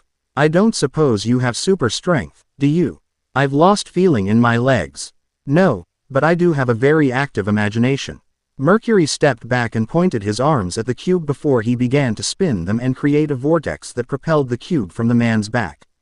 Can you walk, Doctor? Wells tried to stand and cursed when he couldn't. He gave an apologetic smile to the boy. It wouldn't be too much of a trouble for you to carry me, would it? Nah, I don't think so, Mercury said with a chuckle. He picked the doctor up and asked, "Where to, Doc?" "The control room. Down the hall 20 feet and left down the stairs." Mercury nodded and they quickly wound up there. Mercury set drive. Wells on a tab. Leanne followed his instructions to deactivate the lockdown, and then took the doctor out to the paramedics that waited for them. Mercury rushed back in to grab Mirror Master, only to find him gone.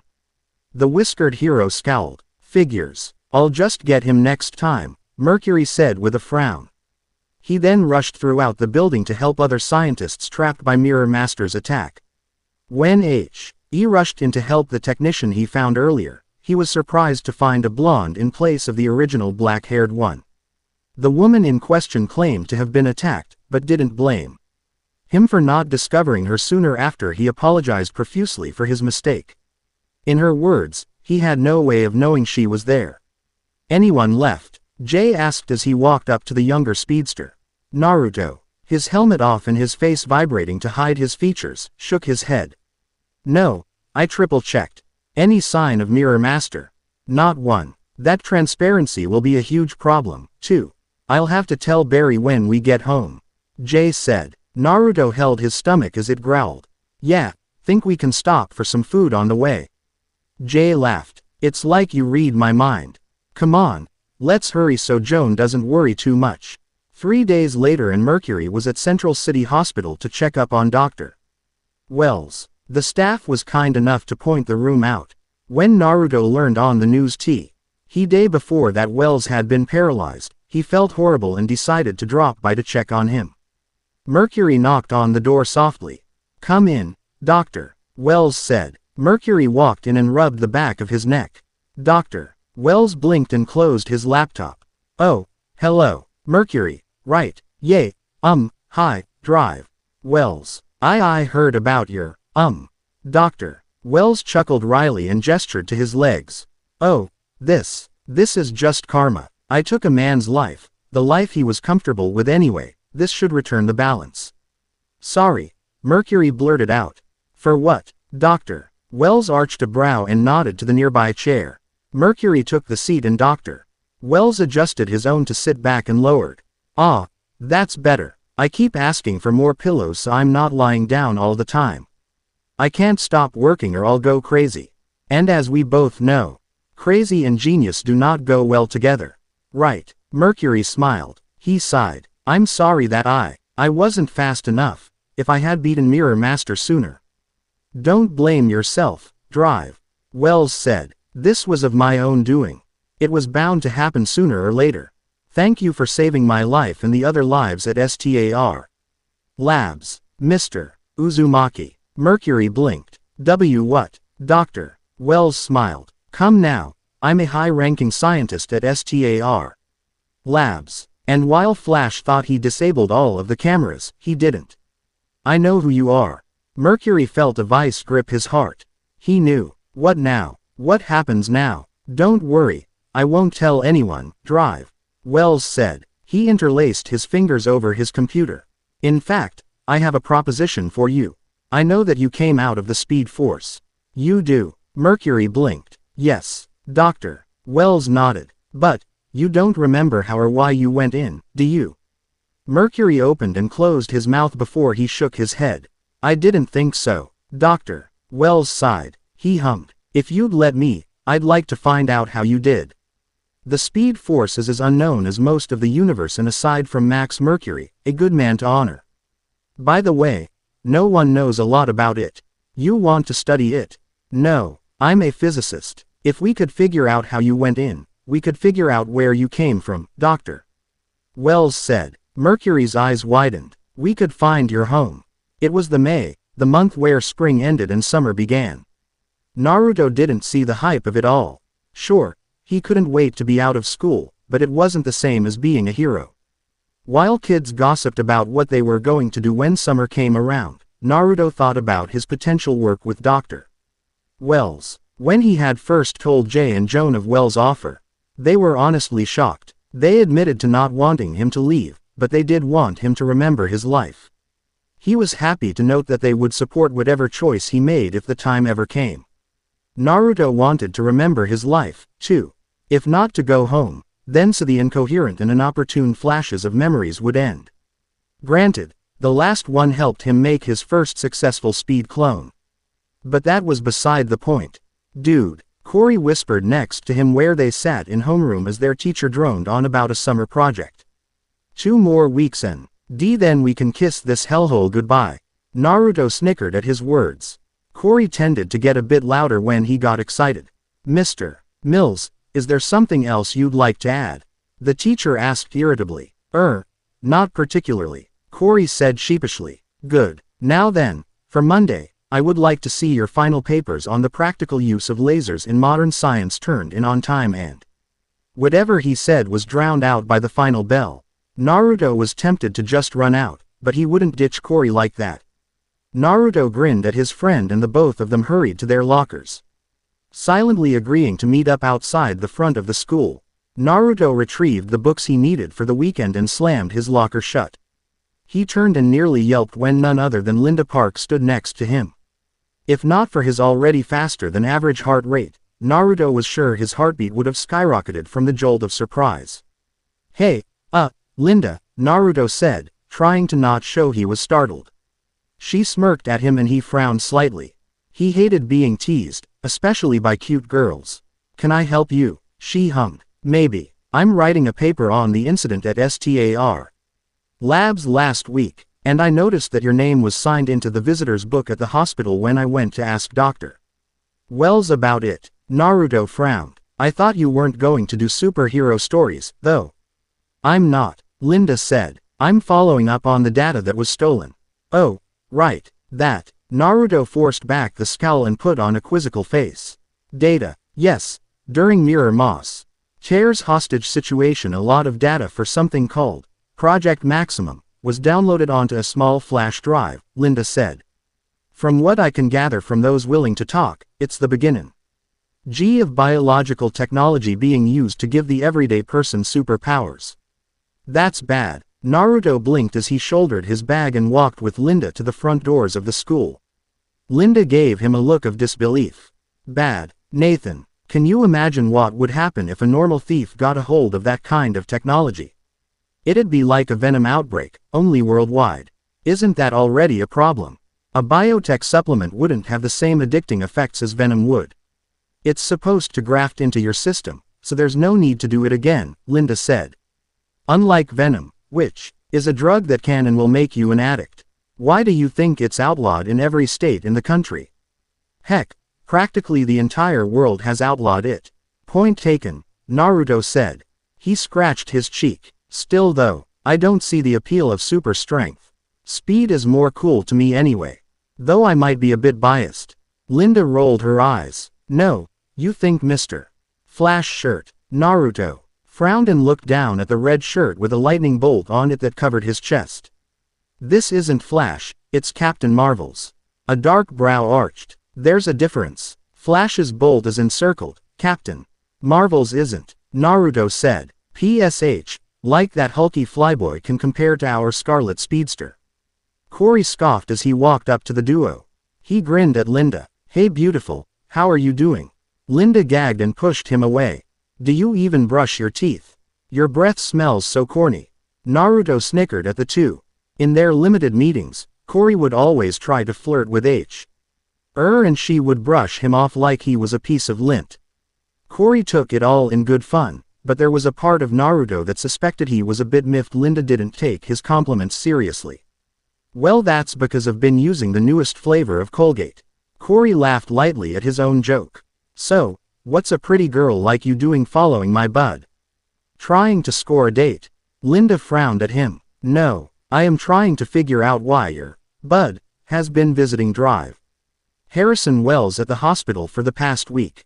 Cory arched a brow. What? No way. Me and Nate have been hanging out around his place for the past week cramming for the upcoming finals. Ah, Cory, You wonderful friend. Naruto grinned and nodded to this. My grandparents can back us up. The staff also mentioned remembering you. Especially when I asked if anyone with your tattoos. Birthmarks. Naruto and Cory said. Cory had asked about it and Naruto told him what he knew about them. Cory may not fully believe his friend. But from the way Linda was acting, it looked like he wasn't about to leave his buddy hanging. Linda snorted. Sure. Anyway, the nurses remember those whiskers of yours pretty well. I'd have to be either super fast or making clones to be there and back before Cory notices I'm gone, Naruto said. And I'm not one or the other. He wasn't lying exactly, but he was doing both. Oh, and the first day he'd excuse himself for a 5-minute bathroom break and zip over to CCH to have a quick chat with Dr. Wells, then zip right back. But it wasn't as easy as he would have originally thought, as Naruto forgot to sign out. He was told that that couldn't happen, or he couldn't visit again. So, Naruto made what he called a speed clone during his bathroom break and sent it off to visit the paralyzed doctor. He somehow managed to retain the information it learned, and Wells theorized that perhaps the meta gene was more available in the dimension Naruto came from, hence why he could so easily adapt to his speed and do impossible things with it. Which made sense, because for some reason, making the clone was as easy as snapping his fingers. At the monthly Flash family dinner bar, Y and Wally both begged for Naruto to teach them. Naruto said he would if he knew how, but it was mostly instinctual for him. This made both speedsters pout and poke at their dinners with forlorn faces. Iris openly thanked Naruto for not knowing how, and Wally's mother, Mary, joked that she had a hard enough time keeping Wally in the house. This only made the two speedsters pout more while the rest of the family laughed at their faces. Are you calling all of the staff at Central City Hospital liars? Linda asked with a frown. I am, Cory said with no shame. He threw his arm around Naruto's shoulders. Framing my buddy. The cruel bastards. I'm just saying that it'd be very hard for me to be at the hospital and studying at home, right? Naruto said. Linda pursed her lips. She took a step forward and poked Naruto in the chest. Right in the top of the Marvel lightning bolt. I'll get to the bottom of this, Nathan Garrick. Count on it. Linda Park doesn't give up on any story. She turned. Ed and stormed away with a huff and Naruto scratched his head. Man, what's her deal? He asked his friend. Cory shrugged. Dunno, but you gotta admit, it's nice to watch her leave.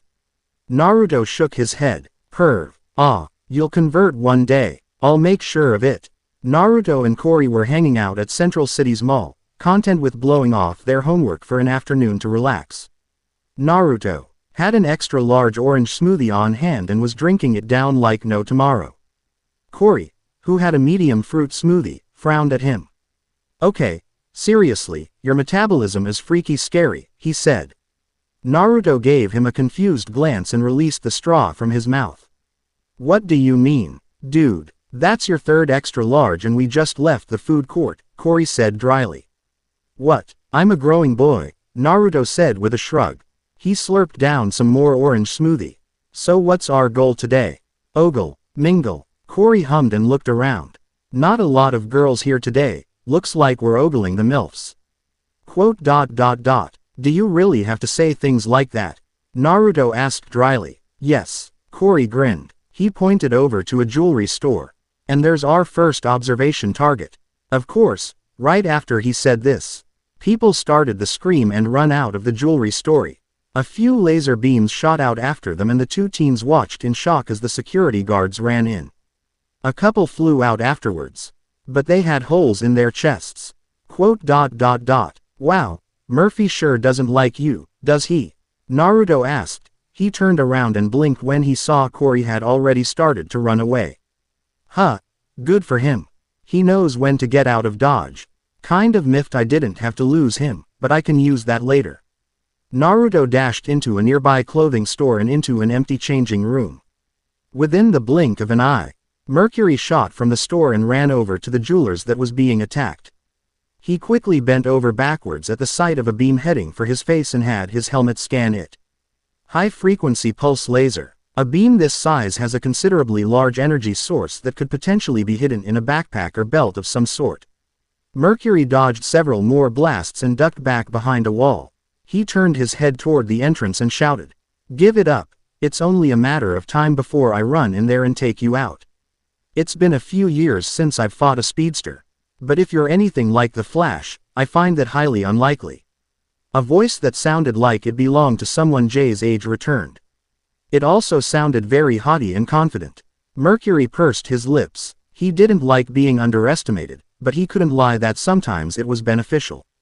Taking a chance, he called out again. "Any hostages?" "Why would I need hostages? I'm already gone. My escape is solidified." Mercury balked and rushed around the corner. The helmeted hero gaped at the broken glass cases absent of the jewels and accessories that were once within them. There was no sign of any criminal, save for the lone walkie-talkie that sat on the cashier's counter. "Oh, you certainly do look like the Flash I've faced off against," the voice said from the radio. Mercury frowned and sped over to it. He picked the receiver up and then looked around. Up, to your right, a lone security camera hung from the wall. "Hello, young hero. Who are you? Why did you kill those two men?" Mercury demanded. "Kill? Who said anything about killing them? They're alive, but not for long. By my count, the wounds they received from my laser have finished cauterizing externally. But the internal bleeding should be flooding out right about now." Mercury dropped the walkie-talkie and ran over to the downed security guards. Two fingers pressed on their CKS and he found the mysterious thief told the truth. Mercury quickly pulled both men over his shoulders and ran from the mall as fast as he could to Central City's hospital. Needless to say, the security and staff were shocked when the newest speedster suddenly burst through the doors with wounded men on his shoulders. He put them down as carefully as he could onto the ground and looked at the nearest nurse. One of the women seated behind a desk. "They've been shot through the chest with a high-frequency pulse laser. They need medical attention. Now." "Right. Jenny, Michelle, Carol, Dawn, G.E. over here and help me get these two to the The nurse barked. Mercury turned to leave when he saw everything was under control, but was stopped as another nurse at the front desk called his name. He looked at her and she held out the phone, her skin pale and her eyes wide. He says it's F for you." Mercury frowned and took the offered phone with slight hesitation. "Hello, you're quite the rude young man, aren't you?" Looking around, Mercury found a security camera pointed right at him and scowled at it. "Who are you? I was going to tell you before you rudely left me to save them." "You had several seconds to spare," the man on the other end said. "If you must know, back in the day they called me the Monacle. I look forward to killing you, young Flash. The name's Mercury, and you'll find out that blind justice isn't just a metaphor." Mercury growled. The Monacle tisked. "The mouth on you, is that what heroes have come to today? What happened to civil etiquette? Proper manners? I'm so going to enjoy beating you." Mercury growled. This guy was so full of himself. It pissed him off. The Monacle sighed over the phone. "Young people today, always so short of temper. Very well, find me if you can, Mercury. But know this, the Monacle is never blind." Mercury slammed the phone down and glared at it with absolute hatred. He was so mad that someone could play with people's lives all for the sake of money.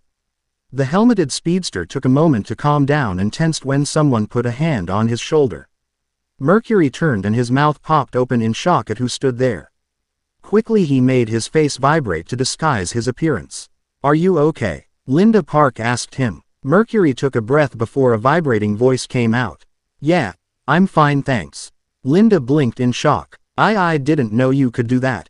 "Gotta protect my identity," Mercury said in a deeper voice than what he usually used. "I change the pitch every now and then to protect my identity. It's, something I learned from Flash." "Okay. That's pretty cool," Linda said. She blinked lightly. Do you need any help?" Mercury gave her a lopsided smile, not that she could tell from the speed of his vibrating face. "Nothing you can do, but I do have to go." "Wait." Linda bit her lip. She grabbed a piece of paper from the desk and ripped a small portion of it off. She wrote down a number and her name. "If you ever need help." Mercury took the offered number with a surprised blink before he nodded. "Right, thanks." He looked at the paper. "Miss Park." "Linda. Call me Linda," she said. Mercury nodded and took a step back. "Linda, I gotta go. Without another word, Mercury ran off. He left behind in the hospital one Linda Park, who quickly ran to the doors to see the remnants of Mercury's blur around a corner. Her heart pounded in her chest from the exhilarating moments that just passed. She went back to the front desk and flipped through the past month's sign-in sheet. Finally, the first day drive. Wells was allowed visitors. There was one signature that stood out. Mercury signed in, but he didn't sign out. Linda flipped to the next day. Nathan Garrick, and no sign out. Linda narrowed her eyes in thought. So the monocle is back, huh? Jay sat back with a frown on his face in the dining room and drank some coffee. There's someone I hoped would stay out of action. Was he really that bad? Naruto asked. His helmet sat on the table while he sat across from Jay. He was very clever, and it was only through quick thinking that I could outsmart him. Jay took a sip of his coffee. Not to mention his different monocles designed to perform different tasks. He was a genius, but obsessed. Joan frowned. Monocle was at least 10 years your senior, Jay. How is he still around? Naruto grabbed his helmet and pulled it on as he stood up. That's what I intend to find out. I might be home late. Be careful. Jay gave the younger speedster a serious look. Monocle is dangerous. He's got the means and the methods to outsmart you. If it comes between your life and his capture, there's always next time. Mercury gave him a soft smile. Don't worry, Gramps. I'm stupid, but not that stupid. Jay smirked as the boy he and his wife adopted shot off. He reached over and put his hand on Joan's. Don't worry, he'll be fine. Joan tightened her hand around Jay. I know, but he's only a boy. You were a soldier by the time you had your accident. Jay gave his college sweetheart a reassuring smile. He's going to be just fine. Joan smiled back and truly believed his words. Mercury slid to a stop outside the crime tape in the jewelry store. The police in the store turned at the sound of glass crunching under the sole of a foot. They stepped back as Mercury stepped under the tape and began to search through the store. As the helmeted speedster began to examine the nearest broken case, a familiar sergeant stepped forward with a smile. Well, if it isn't Mercury, SGT. Park said with a light smile. Heard about your rescue over the radio. What can you tell me? Some guy the first Flash fought. He calls himself the Monocle. Mercury frowned and D picked up a shard of glass that was inside the case. Thing is, Monocle shouldn't be active or able to act anymore. He was older than Flash by a good decade or so. Think he hired some goons. SGT. Park asked. Yeah, only I think there was one goon. Mercury dropped the glass and went to the back wall. He frowned and closed his eyes. Something was wrong, different. He couldn't feel it before because of the adrenaline. But now he could. What makes you say that? The policeman asked. He waved a few CSI away, wanting to give the hero a bit more time. Mercury pointed over at the cash register. Register is still here and all the cash is in it. How'd you? I checked it a second ago, Mercury said. He put his hand on the back wall and frowned. There's not another department store here, is there? Clark. They're a department store on the other side of K's. SGT. Park asked one of the officers. The officer gave him a light-hearted smile. What? Haven't brought the missus to the mall yet, Sarge? Nah, that's the east parking lot. Thanks. SGT. Park turned back to Mercury. Anything else I can help you with? The hero continued to examine the wall for a moment before Mercury smiled at him. Thanks, Sergeant. Park. But no, I think I've got this all figured out. Oh, SGT. Park asked. He crossed his arms and gave the hero a lightly offended frown. And how would that be? Mercury pat the officer on the shoulder. STAR. Labs Technology. He tabbed the side of his helmet and grinned. Never leave home without it. Whoa, those are some bad scratches you've got there, SGT. Park said as he peered at the 3 marks on Mercury's face that were visible to him. Do you need a medic? Nope, but I gotta go. Later, Sarge. Mercury gave a 2-fingered salute before he ran off and tore through the police tape. The dumbfounded police sergeant scratched the back of his head and looked at the 2 CSI agents. All right, it's clear. Get to work. Yeah, so that's Mercury, huh? Geez, what's with the Twin Cities and speedsters? One said. The other nudged him. Hey, we could always live in Gotham. True. Or Star City. At least our guys don't shoot arrows or throw batarangs. Mercury tapped the side of his helmet as he stood outside of the approximate area where Kay's Jewelers was within the mall. Initiate scan. The goggles scanned over the wall before the helmet beeped. Scan complete. Density shift recognized. I knew it. Mercury scowled and dropped his hand to his side. My escape is solidified. Son of a. Damn it. Mercury punched the wall. He had me right where he wanted me. It's been a few years since I've fought a speedster, but if you're anything like the Flash, I find that highly unlikely. He knew I would play with caution. He's been watching me, Mercury said to himself. He closed his eyes and took a few deep breaths. Okay. He's baiting me. He wanted me to follow him. Why? What's the end game? Mercury turned around and rubbed the side of his helmet. What do I know? What do I know? He's old, he's smart, and he's crazy. He's probably got a thing against Gramps, maybe all the Flashes, but why didn't he show up sooner if that was the case? I can figure this out later, Mercury said. He tapped the left of his helmet and his visor shifted to a light green rather than the normal transparency it was. Scan for high-frequency laser emissions. Scanning. Scanning. Scan complete. A red line mapped itself out in an instant and Mercury smiled. Man, it's a good thing Barry and Wally are tutoring me when they can, he said. He burst into a run and followed the trail set for him. Mercury sped through the city, making rounds and turns at various different corners. And here I thought he wanted to be found, Mercury said under his breath as he sped over a bridge and turned right into the warehouse district. Mercury stopped and stared at the massive blob of red. There were no more red lines, it was just all red. He reached up and turned off the scanner. There was no point in having it on anymore. He narrowed down the area where the emissions were let off. The hero let his shoulders slump. And now for the hard part. He grumbled. The helmeted speedster zipped in and out of the warehouses. He searched every nook and cranny for the location of the criminal, but his search came up empty. Mercury frowned as He walked out of the 32nd warehouse. Why do I have the feeling that this has all been planned out? Clever, clever, a voice boomed from the speakers. Mercury looked up as a sphere of light rose up over the warehouses. Mercury looked around and ran back to the street, only to bounce off an invisible shield. You can't leave now that we're approaching the conclusion.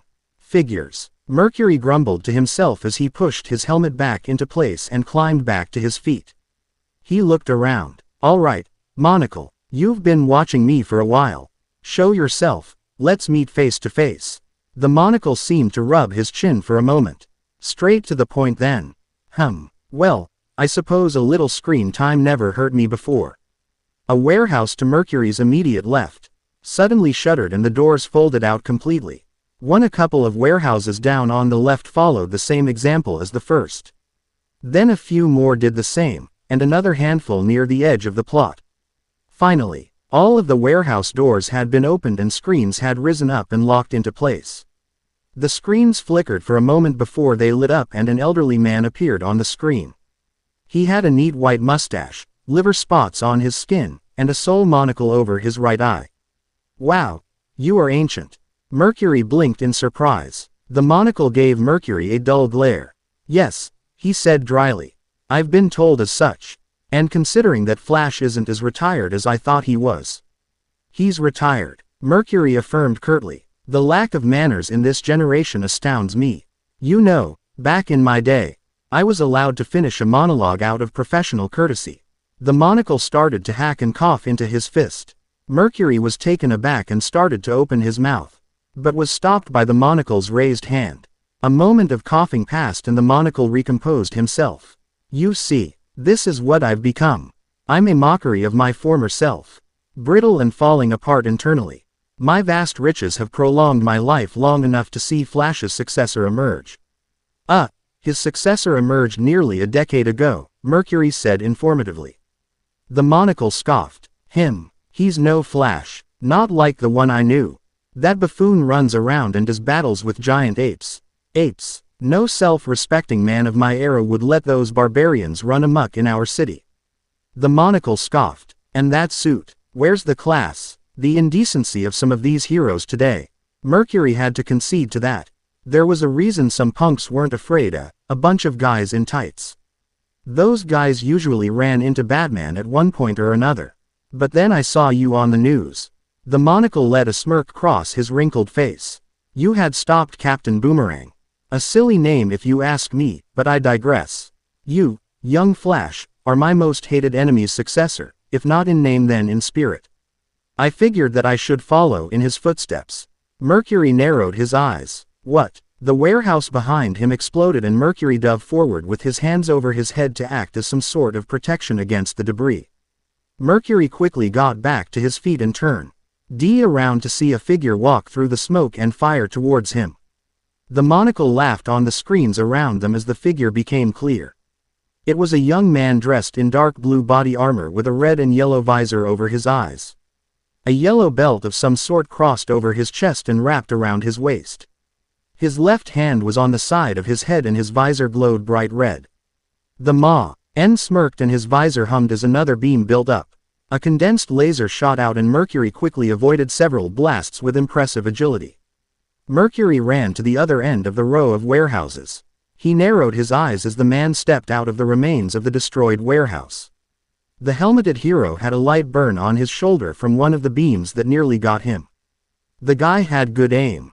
If Mercury didn't have super speed, he'd have been fried. Mercury, I give you my legacy. The monocle declared with a cackle. As the Olympian chosen by Flash to guard his city, I have chosen my own champion. Beware the ocular power of Dr. Cyclops. The end. Remember to subscribe and like this video. See you in the next video.